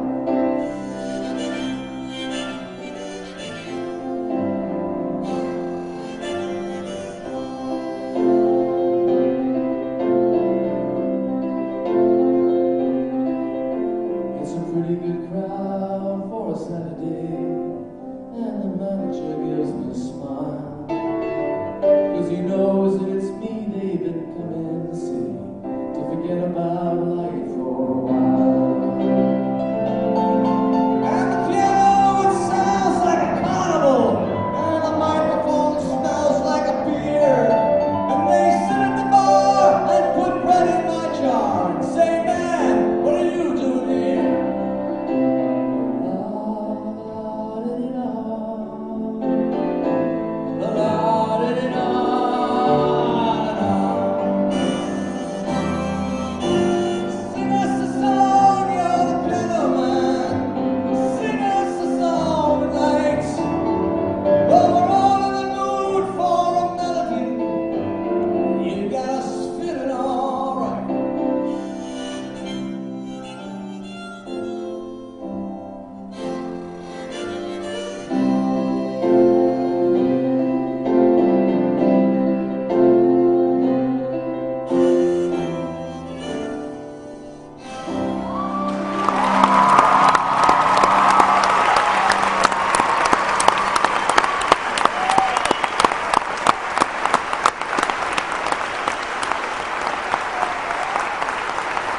a waltz tune. Now, I mean, when's the last time there was a hit that was a waltz? What's new, pussycat?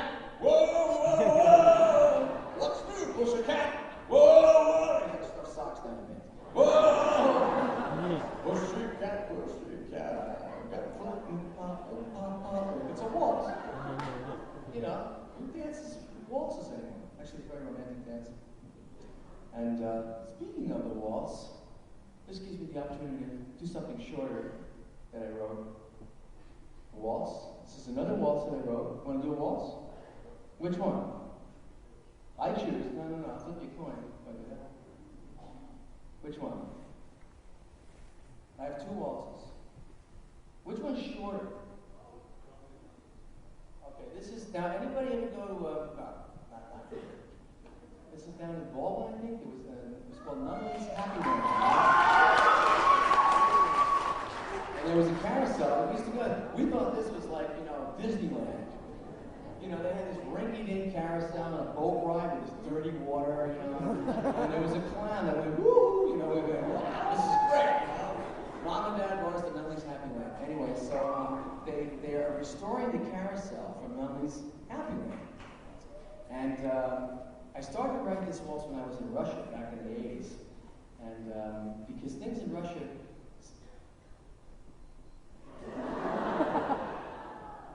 This is like Philadelphia Freedom.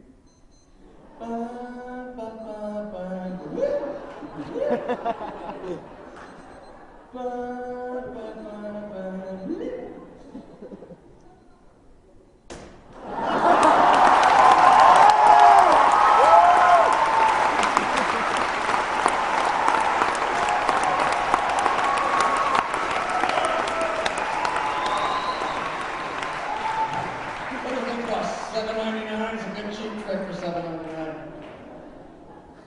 I couldn't figure out where the off switch was. You've never done that with an alarm clock? Bullshit me. Anyway, this is a waltz that I started writing when I was in Russia, and there are parts of I know your favorite part is where it kind of gets off, and everything kind of gets lopsided and doesn't work properly. Anyway, this is a waltz I wrote a few years ago. It's waltz number 1. Subtitled Nunley's Carousel. Are there any music students in tonight?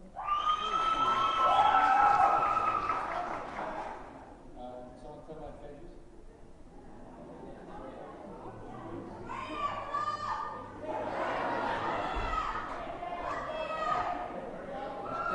Someone who can read music? Can we get someone who can read? I need a reader. Okay. Can you read? Can you read music? Okay. You got a reader?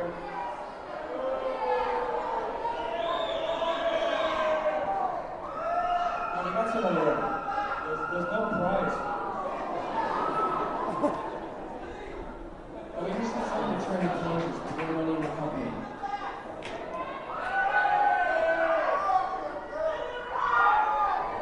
Settle down. Okay. You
seafoam,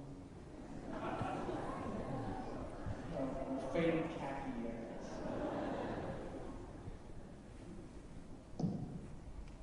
Thank you. You've got a bit of a different perspective on the world than most of us, at least before you were homeless. What would you say was your biggest thrill, having been in Yankee Stadium, having 65,000 people singing piano and back to you? What would you say that would be for you? The biggest thrill in my life? Yeah. Birth of my daughter.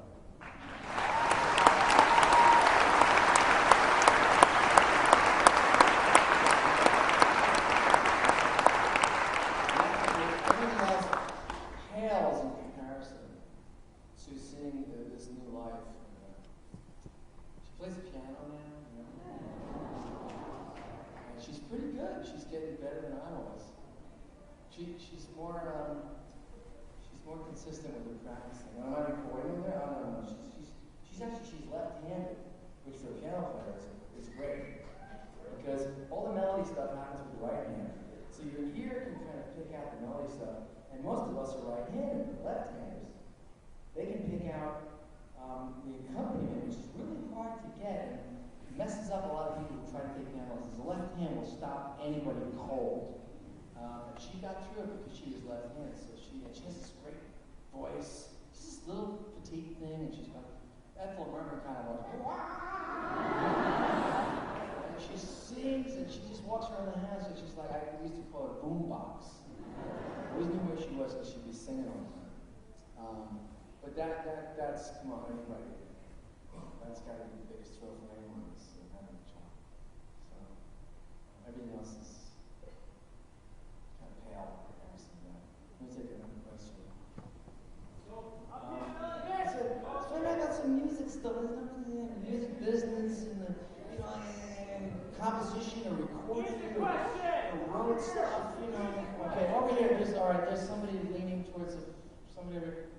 Okay, yeah. So what were you leaning to? Right. Yeah. All right, red. Red jumps.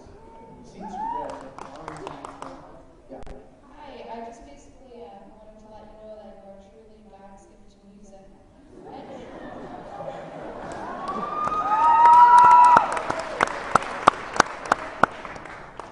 Thank you. And I went to 2 of your concerts last year in hopes of hearing Uptown Girl. Right. And basically what I want to know is if you still do sing it, or is it too much of a personal issue that you don't sing Uptown Girl anymore?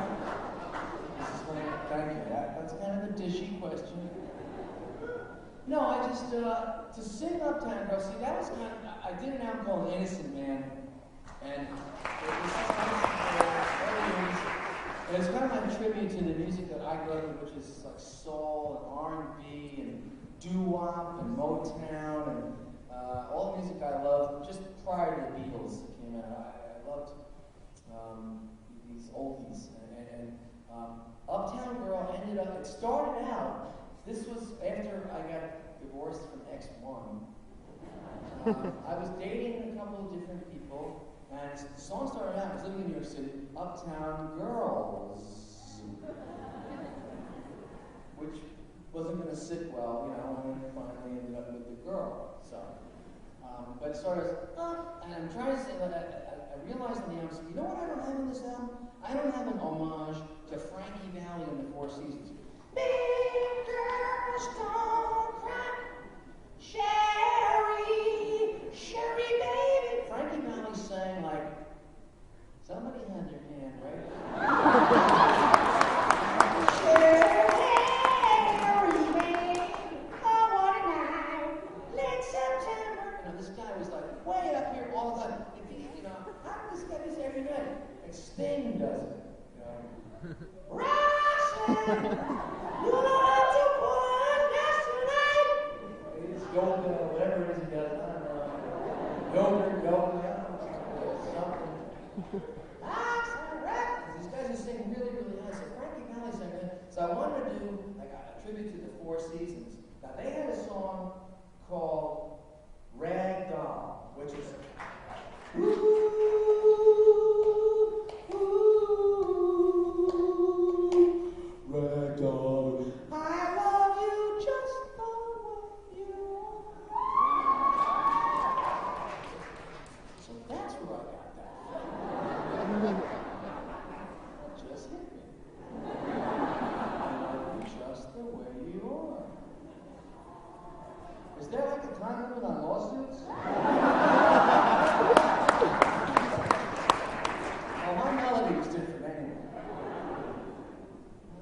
So she's the girl, she's the poor girl from the wrong side of the tracks. He's like the rich guy. When she was just a kid, her clothes were hand-me-down. Hand-me-down. They always laughed at her when she came into town, called her Ragdoll! So I wrote this song, Uptown Girl, she a living. So I flipped it like I'm the downtown guy from the wrong side of the tracks, and she's the rich girl. She a living. But to sing it right like Frankie Collins, you gotta be at the edge of the top of it. And when she's walking, she's living. So every night I get to this song, I say, oh man, this song is killing me. Every time I would do that song, I have a sore throat for the rest of the night on. So I took it out of the repertoire, not because of anything between me and X2, but because it was, well, all right, it was a little bit of that. Okay? So it's not only a pain in the ass to sing, it's about X2. Oh, okay. But you get over that, and we put it back, actually, we did it New Year's Eve.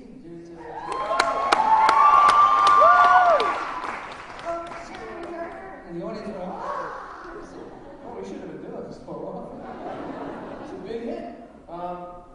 But it really wasn't because of the personal thing. It had nothing to do, it just had to do with it's so hard to sing right. Now, Elton did it. Well, I toured with Elton, right? So I toured with Elton, and I got to do one of his songs. So I did.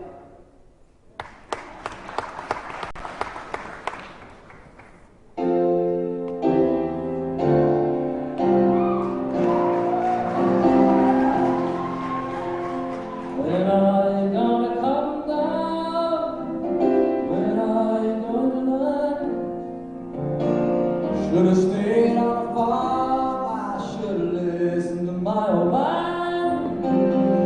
You know you can't hold me forever, I ain't signed with you.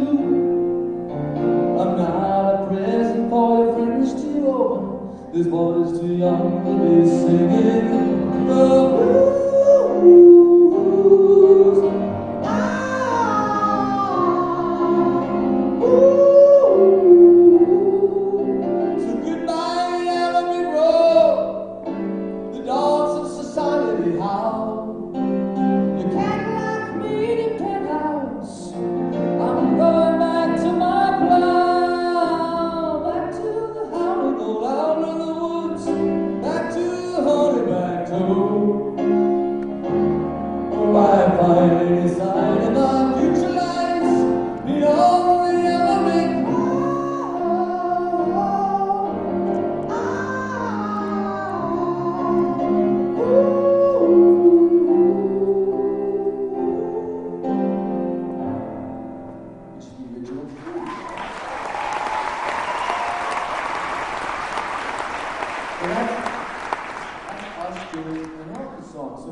So he doesn't see.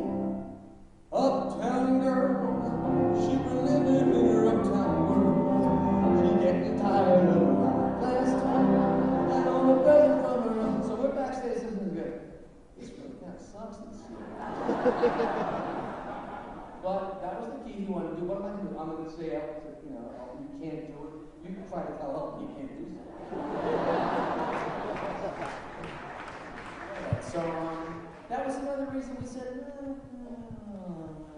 I have to do with the original key, and it's killing my voice, so another long answer to a short question. So let me get another question. Let me get there. Okay, this fellow right now in the front, right here. Yeah. Oh, wait for the mic. Here comes the mic.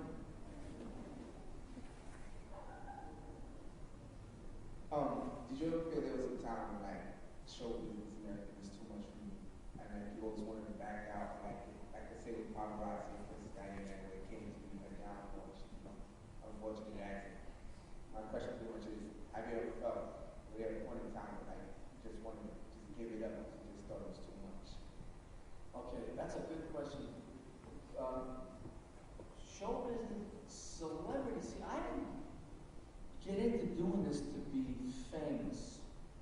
Okay, I got up on the stage and played music because I loved music.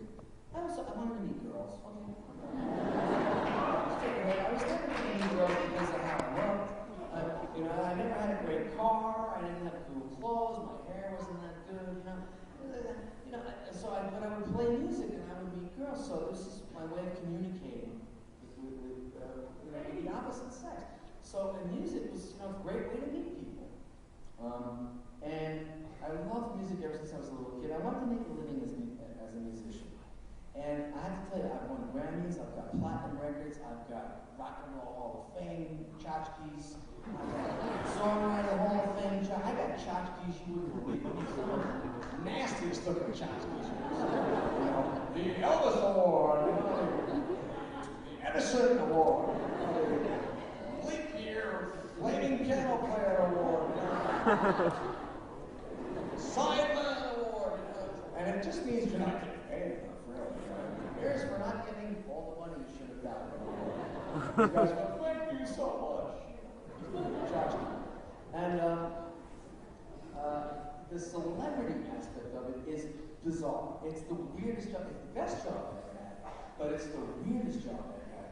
So it's like, so I'm living in the Hamptons, right? So I call up and I go, can I get a table tonight? No way. But we'll take down your name. We don't have an available table till 11:30 tonight. Okay. But we'll take your name. What's your name? Billy Joel. Oh, Billy Joel. We just happen to have a table. So I'm thinking, what's the difference? Anybody can call it up and go, yeah, I'm Billy Joel. How do you know I'm Billy Joel? How do you know I'm lying to you? Oh, Billy Joel. No, it's me, Billy Joel. Mr. Something just opened up. So that's the upside. You get a table. The downside of it is you sit down and eat, and you start to put the fork into your mouth. Everybody, come on! You went out of the Jericho! Will you sign this? In between the fork and the mouth, there's a piece of paper. And it gets pretty weird. So, I actually kind of wanted to unstar about 10 years ago, but then my good old manager ripped my butt off. And I stayed on the road for like years, just to try to make back. Is that a bug or is that a hair? These hairs go up, let me tell you. So I stayed on the road much longer than I wanted to. Once I had a kid, I never wanted to go on the road again. I never wanted, not that I don't want to go on, it's just, you're in hotels and you feel like Willie Loman, Death of a Salesman. Like you're laying in the room and you're going, it's that same kind of cottage cheese scene. I just want to go home. I want to go home. So what do? I take myself off the road so I can be home. And what do? I sell my home. What's the matter with me? But yes, there are times I just want to stop the world. I want to get off. This is ridiculous. And then you read stories about yourself in the tabloids, which are hysterical. And he was on the QE2 and threw a hissy fit and threw a cake at the chef. And oh, that's nice. Here I am, just hanging out at home, reading about me going all gallivanting. There he is in London with Julie Andrews, and in Japan with Seijiro Ozawa, having a fight. Him and Elton are having a huge argument and whatever, and having an affair with this one. I'm just like hanging out at home.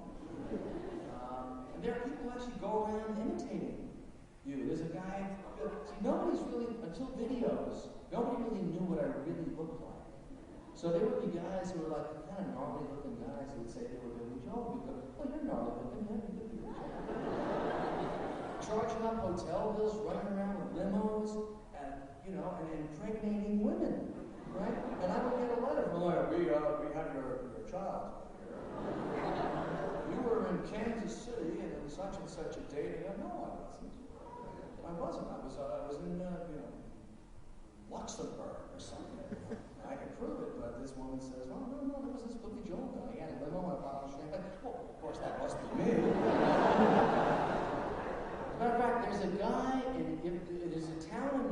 called Deal, New Jersey. And there's a piano-shaped house. And everybody goes, I know your house in New Jersey. Like, obviously, what other shaped kind of house would I live in? This guy must hate my guts. Because people always go, hey, Billy Joel's out! And I'm like, no, he doesn't live here. Bang, you know. This stupid idiot buying a piano-shaped house. It's not me, it must have been Liberace. Remains of the Liberace family. Obviously, in Deal, New Jersey. So, but it's what? Well, I have to add the guitar for that. I don't have guitar for that. I really don't need another manager. I should probably do another song because I yank a lot. I'll do another song. You're my host! Entertainer! This is a fielder's choice.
Billy, I had the opportunity to see you New Year's Eve at Madison Square Garden. It was great show. They're actually going to put out an album. Of that show? That show. It's that show. With all the bootlegs, I don't know why. Is it? The bootleg is on the website. But we have the album covered.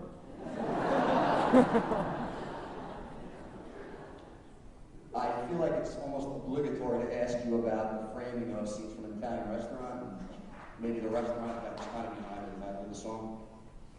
That's a two-parter. That was sneaky. Very good. Okay. Scenes from an Italian restaurant. Okay. There are all kinds of stories about which restaurant it was. I'm not going to say which restaurant it was because there's too many places that let me eat for free because they think it's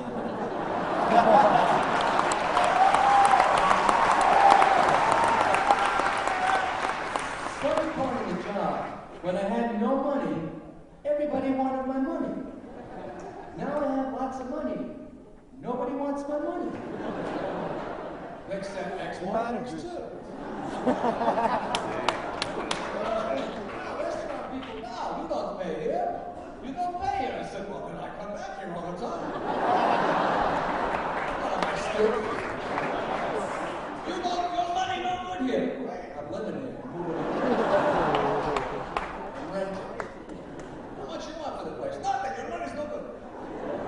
And if I eat there often enough, people go, that's his Billy Joe Home-Time place. I own more restaurants. George Washington slept here. Billy Joel ate here. And for a couple of years, I was eating pretty good. But Scenes from an Italian Restaurant was three. That was one of those. It was three different songs. It started out.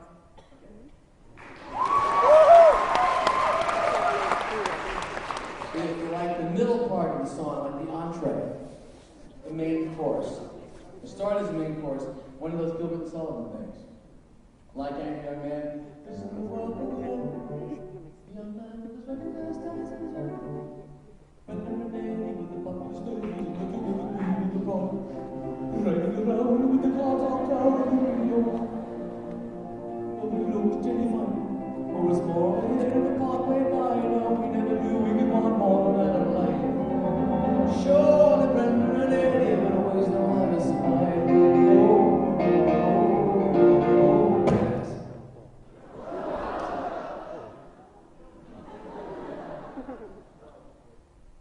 Did it leave?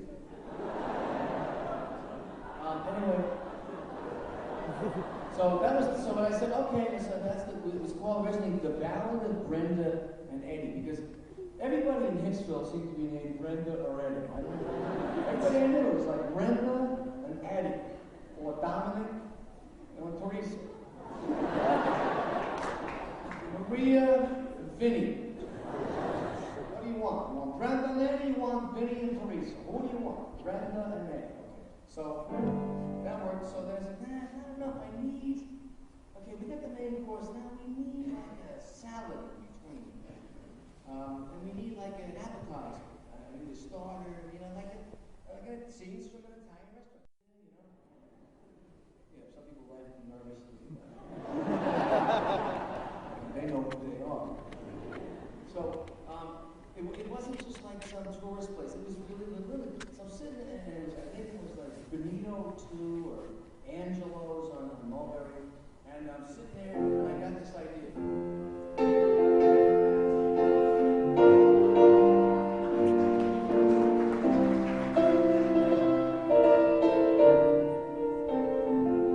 It's kind of Neapolitan, you know.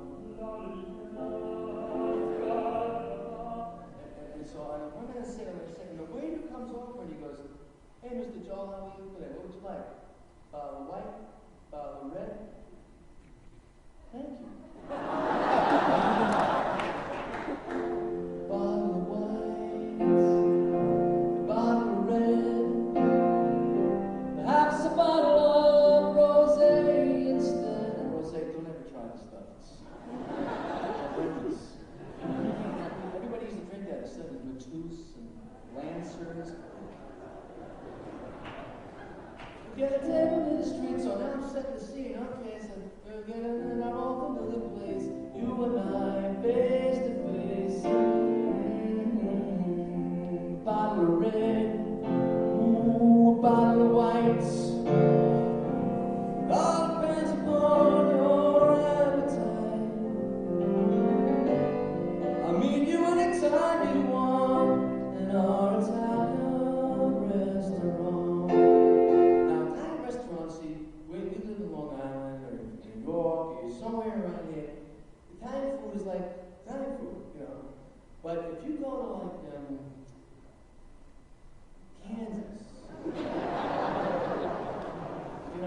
story, they go, we got an Italian place. It's like the Olive Garden, you know?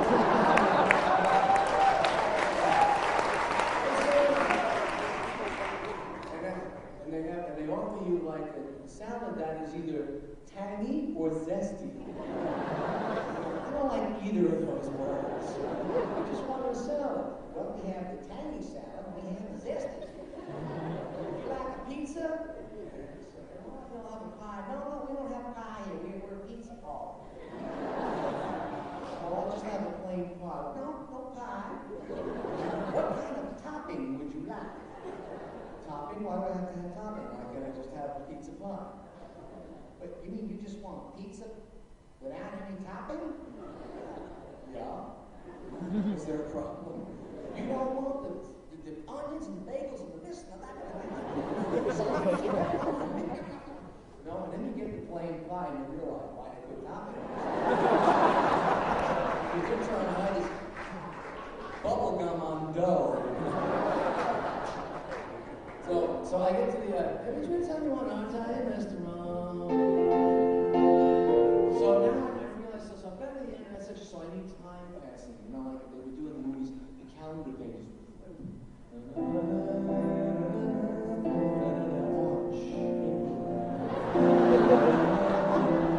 The time continuum. 1972, 1973. Fall, winter, spring.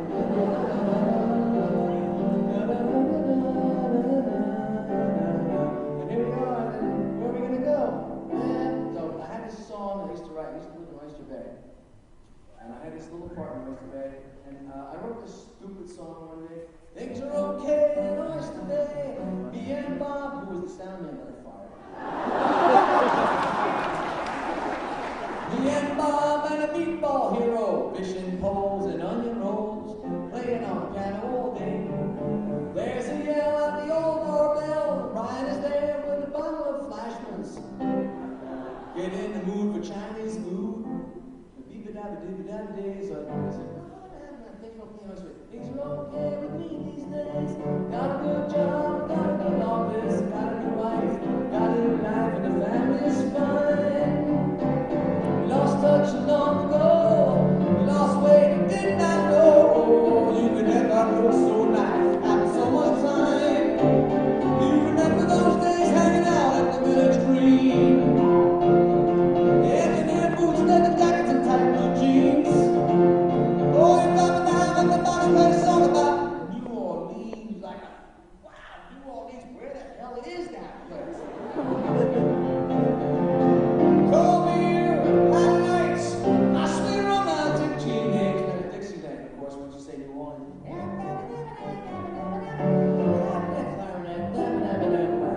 Clarinet, saxophone, trombone,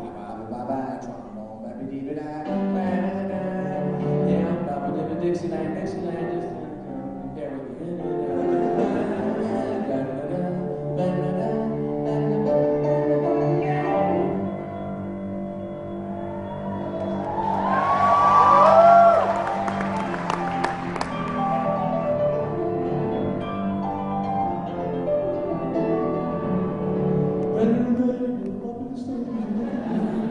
So that's it.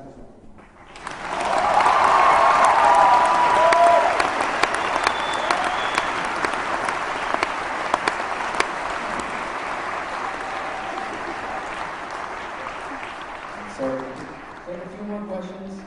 We don't have a lot of time left. I am in the union. And I get a break. Okay? Which is why young kid comes out from time to time. No. You guys got family. Come on. There's a fellow. Oh, you're back. You go to the back.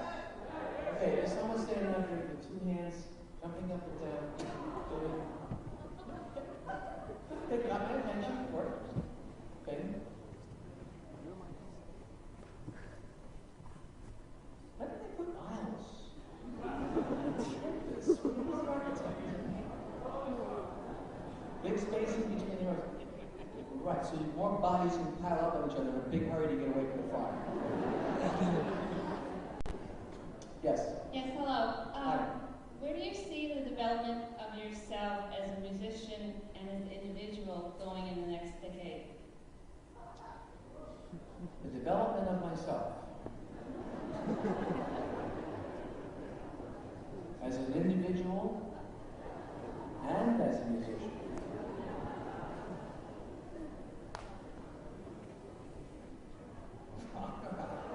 I really never thought about it. I'm open to all kinds of things. This is a terrific time of life. The new millennium. What was that bird song? I was so much older then, I'm younger than that now. It's a Bob Dylan song. My back pages. The Birds had the hit with it. Sometimes it was hard to listen to Bob, because the way Bob sang.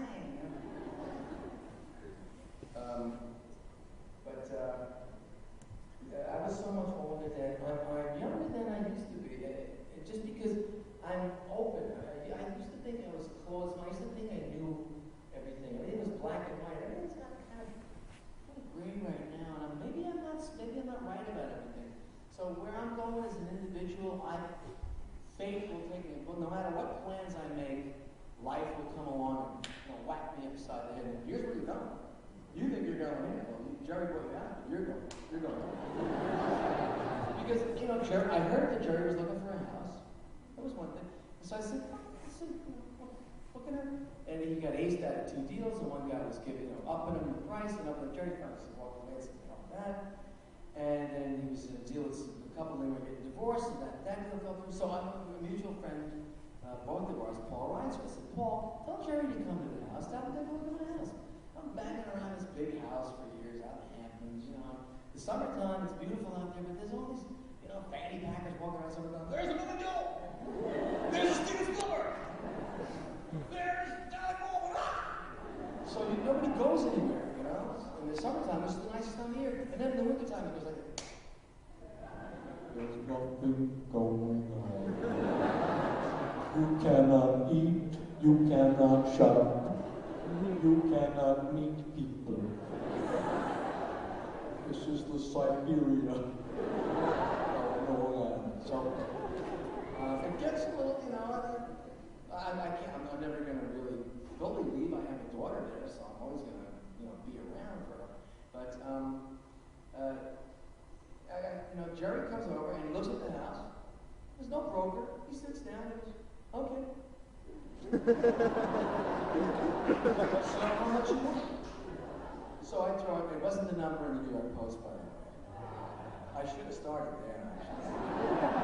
It was lower than that. So I said, here's the number. Oh. So he goes, okay.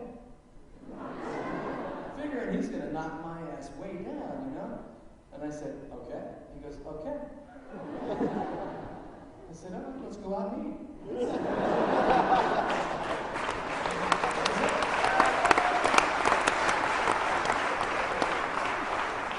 So that's life, life just no matter what kind of plans you make, life will come along and say, shoot, you're going over here. As a musician, what is this flying out? Is that just me? Is it spring like little June bugs or something?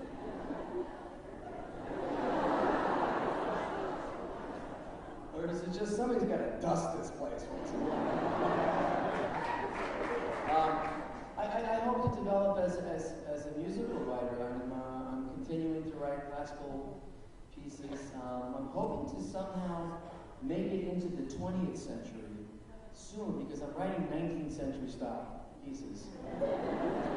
And here we are in the 21st century, and I want to bring myself more into the 20th century and deal with the modalities of my own time. But I'm learning. It's a learning process, and I hope to continue learning. I don't think you ever really stop learning, and I think that's what keeps you young and interested and innovative and productive. Is if you're open to learn things, you're open to new things, and you don't close yourself off. You just okay, let's see what's out there.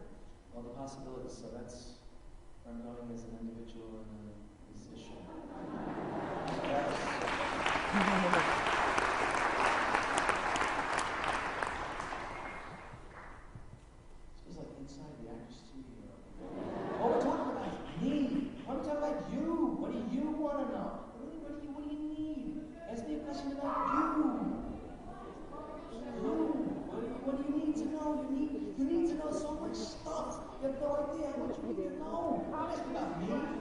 like you.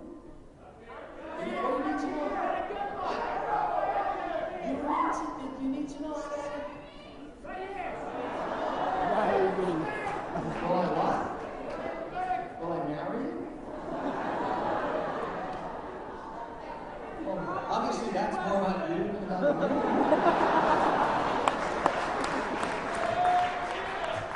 We gotta get to know each other first. So I was over here.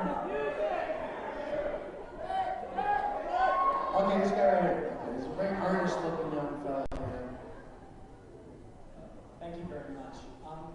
I've always wanted the opportunity to thank you for writing your song New York State. My parents started me on piano lessons when I was 4 years old, and unfortunately for the next 12 years, they kept praying that one day I'd find some inspiration. And my music teacher, after moving from classical to jazz, he gave me the song, and he just hit something in me that I've never felt before. I went home and sat on the piano for 8 hours straight, and had been really practicing jazz a lot, and I really loved it now. I wanted to know if there's anything behind that song. I live in Manhattan, I go to school there, I feel a real connection to it. Is there anything in that song that, the story behind it, and also I always chuckle when I hear the line, comes down to reality, it's fine with me, because New Yorkers, especially in Manhattan, don't take anything for granted, and we don't accept too much, and I really stress that. Okay. I lived in LA for 3 years before I wrote that song. Have you ever spent any time in LA? I like going to LA, you just where is it? Where's LA? Okay, there's the downtown, there's Hollywood. Where's LA? There's no Manhattan in LA. I lived there for 3 years, I don't know why. I just did. And there was this famous headline. I remember when New York had the financial crisis, and Gerald Ford was the president, and New York was going to go into bankruptcy. And there was I think it was the Daily News, Ford to New York, drop dead. And then I'm in LA, and all these LA people were going, New York, we dropped it. And I said, what are you all happy about? They're all going to come out here. And most of the people doing that were ex-New Yorkers anyway, New York's not we dropped it, and I said, I'm going back. If there's going to drop dead, I'm going to be there when it's going to drop dead. I went back.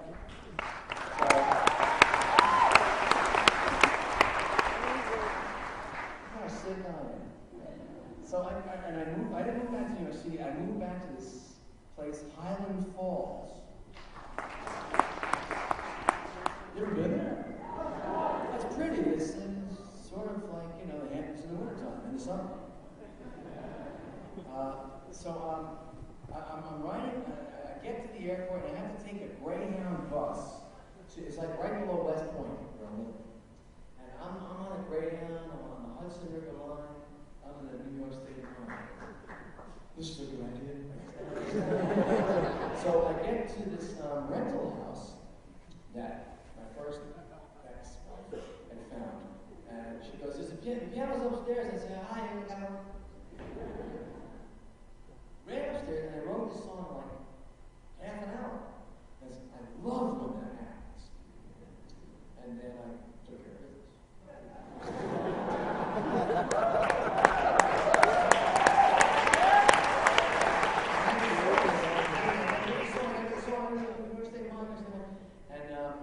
I think it came from my love of jazz, my love of the standards, my love of the classics, Cole Porter and Johnny Mercer and Georgia Cohan, all these great, Stephen Foster. They wrote these great songs that lasted and lasted and lasted and lasted.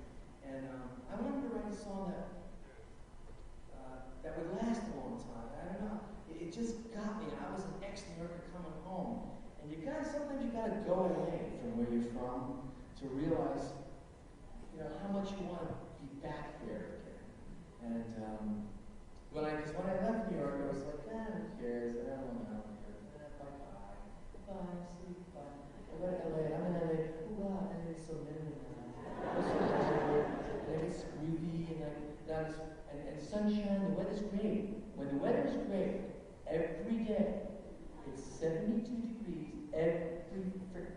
For 3 years.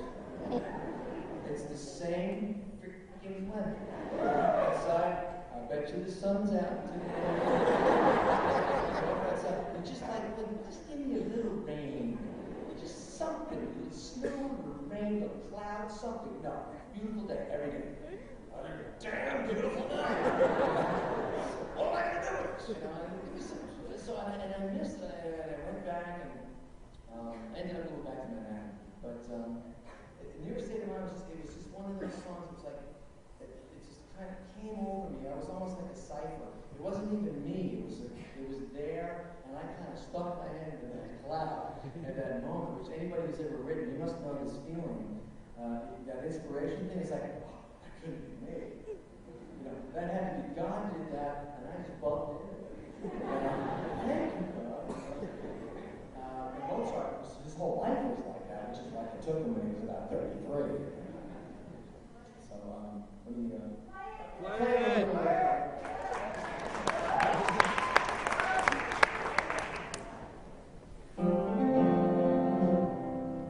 Some folks like to get away,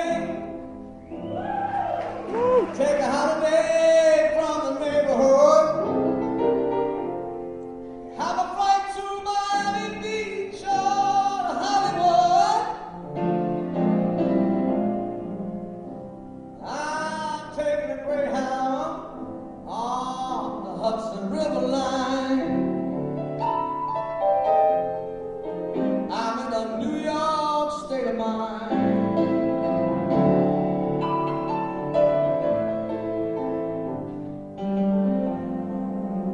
I've seen all the movie stars in their fancy cars and their limousines.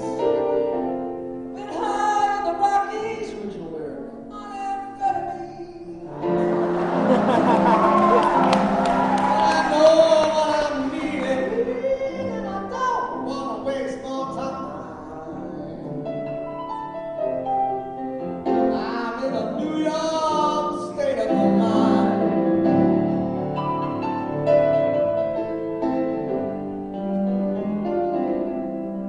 It was so easy living day by day. Out of touch with the rhythm and blues. But now I need a little give and take. Something like the New York Times, the Daily News, Newsday too. Comes right down to reality, and it's fine with me 'cause I let it slide. I don't care if it's a Chinatown or on the riverside. I don't have any reasons I left them all behind. I'm in a New York state of mind.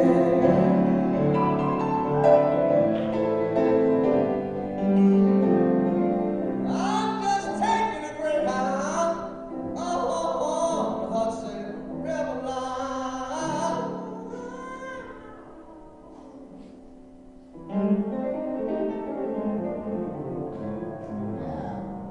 'Cause I'm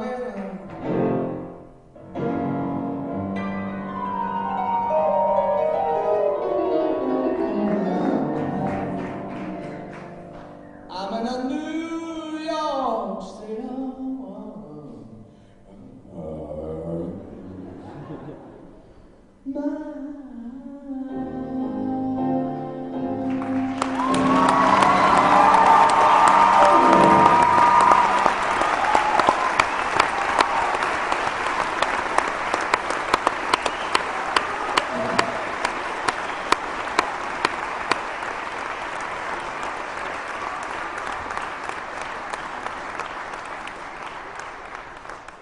Let's see Rudy Giuliani try to use that one.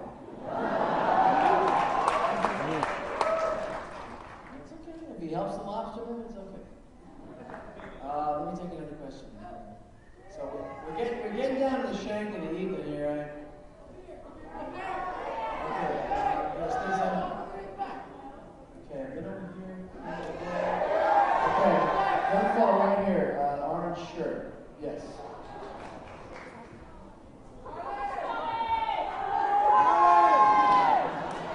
Charlie! That's Charlie. Charlie! Hello, testing. As you can see, I have my own fan club back there. There's this song you came out with about 8 years ago. It didn't come out 8 years ago, but I was at summer camp at the time. She's Got Away. I went through a lot, and that song helped pick me up. I wanted to know the juice behind it for you. Where did that song come from? Well, that wasn't 8 years ago. I know that. That song came out. I wrote that song in 1971.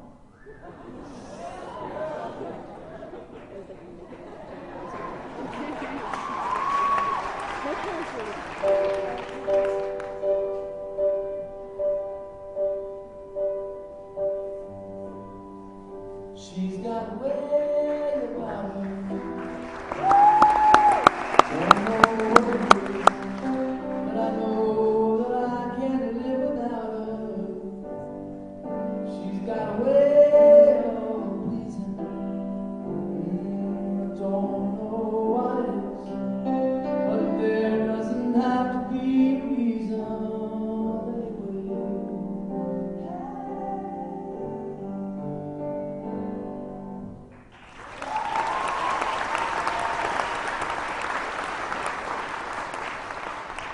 So that was one of the first attempts at writing a love song that was fairly successful.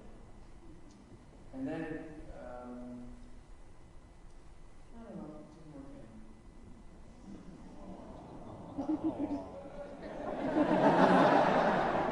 Happens to a lot of people.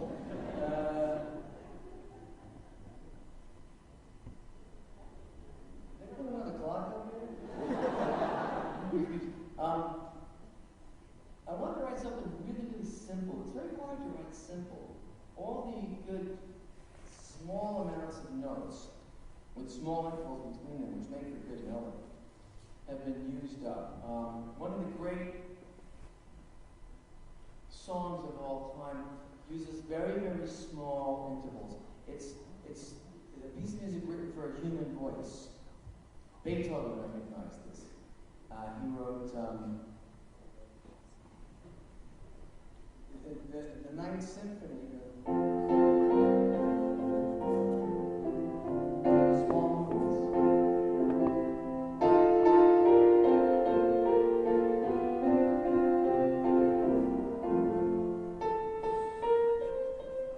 Very small movements.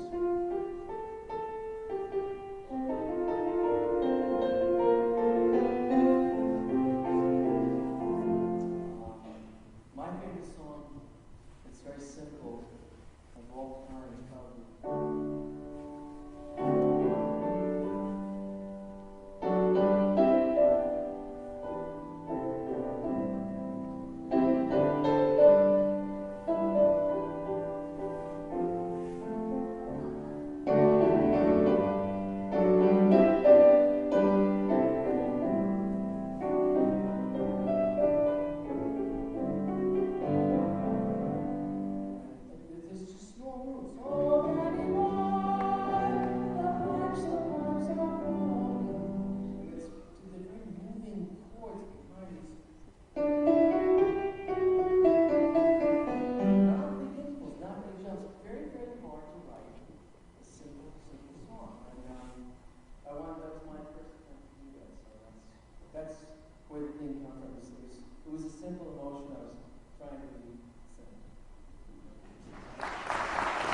get to that guy because I saw his face fall.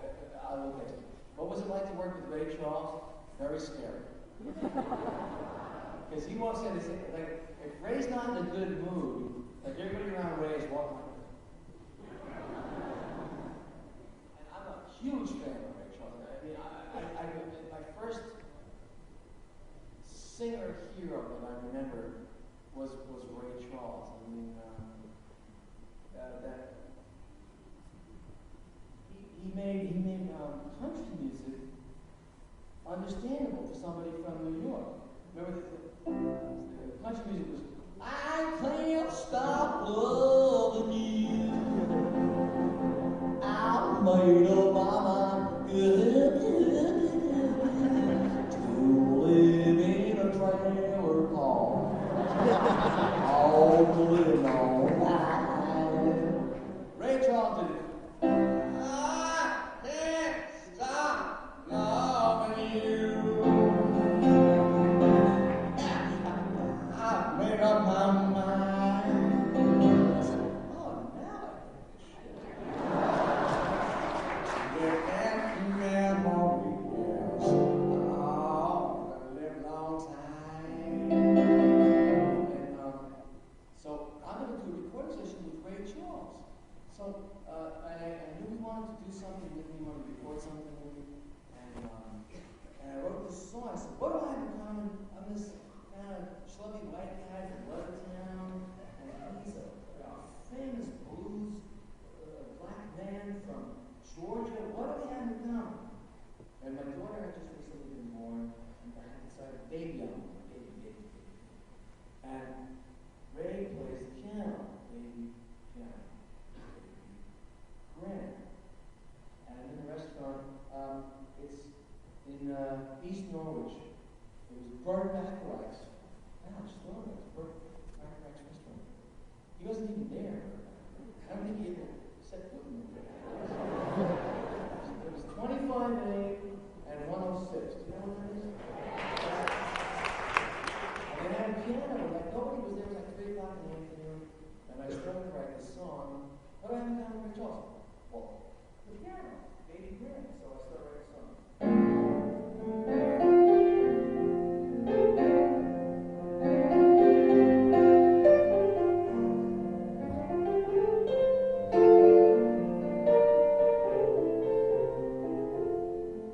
Late at night,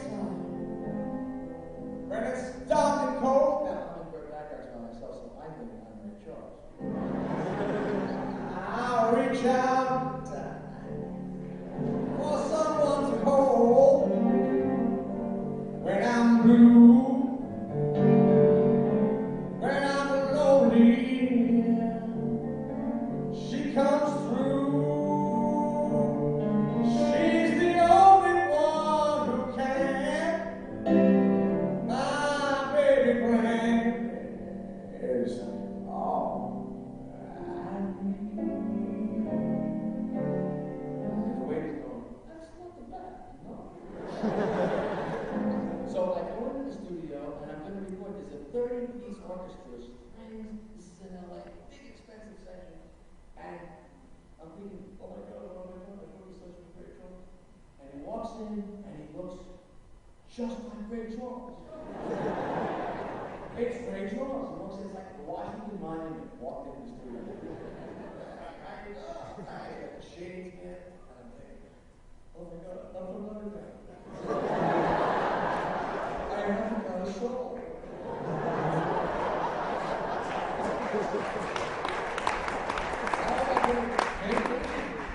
I'm Ray Charles. So and then he goes, okay, now you sing. And so I go, in my time, walk on the room along the room. And he goes, wait a minute, that's not the tape you sent me. And so we stopped singing and we just played.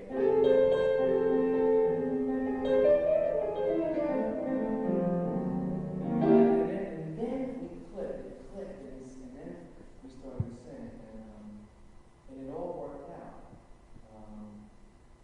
But before that, man, it was scary. I mean, when Washington Monument walked into the room,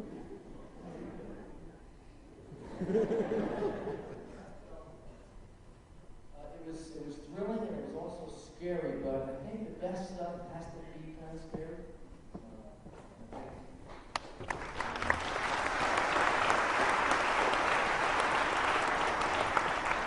Things that are the most fun are that they have an edge of potential failures to them. So, like, I don't understand skydiving because that kind of failures. If I don't write a song that's so good, I don't splat. Anyway, so let me. We're coming down to the end. So let's come on. You guys ate. I haven't had dinner. I'll buy you dinner. The guy with the hat on? Oh, the guy got cut off. Okay, yeah, the guy. You got the mic already. All right. So let's call this the thing. Okay, this will be it. Well, what's your favorite song? It's not on. Oh. That's not? It's on. One of my fondest memories from childhood is seeing Bosom Buddies with the beginning song with In My Life, right? Right. And I was just wondering if anything inspired you to write that song. Yes. And what was it? It was my life, actually. I was trying to, the song I like, it works, it cuts both ways. It's sort of like children eventually say to their parents, oh, I don't care what you say anymore, this is my life. And I think parents eventually say to their children, I don't care what you say anymore, this is my life, go have your own life, leave me alone. It goes both ways. Eventually, everybody has to end up in their own space, in their own place. Either way, it's okay. You pick up what you said.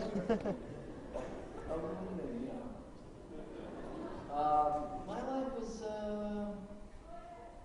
all right.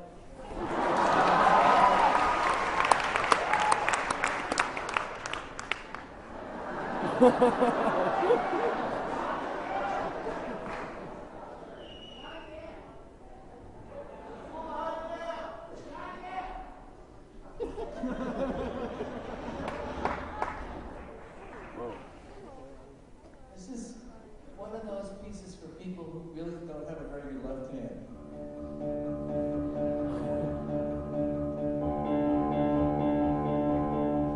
I should combine this with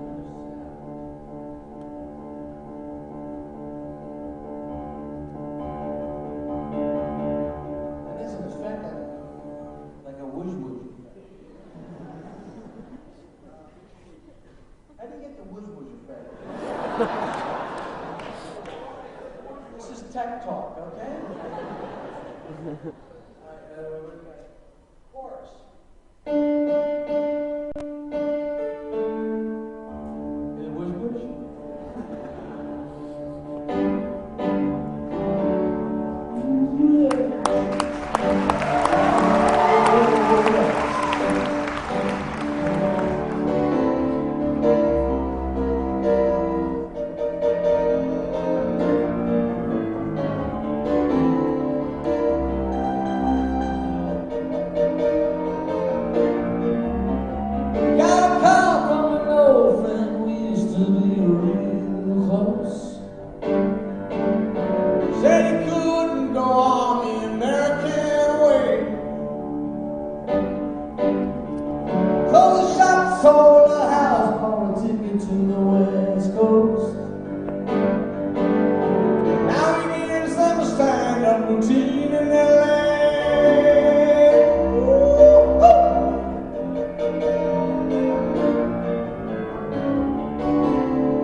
circumstance, I still belong. Don't get me wrong. You can speak your mind, but now my time. They're gonna tell you can't sleep alone in a strange place. Then they're gonna tell you can't sleep with somebody else. I'd sooner or later you sleep in your own space. Either way, it's okay. Wake up with yourself.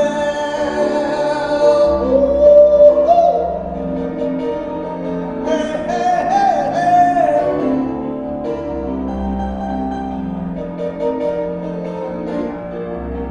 I don't need you to worry about me because I'm alright. I don't want you to tell me it's time to come home. I don't care what you say anymore. This is my life.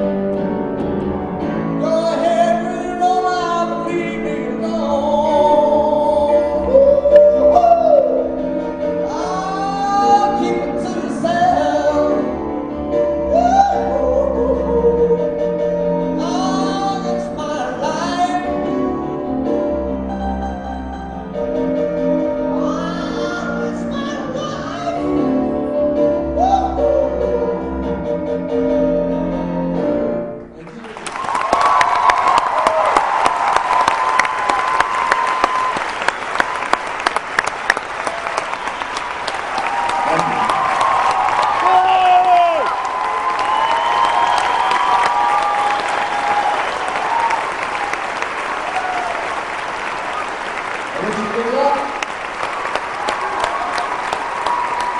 Good luck.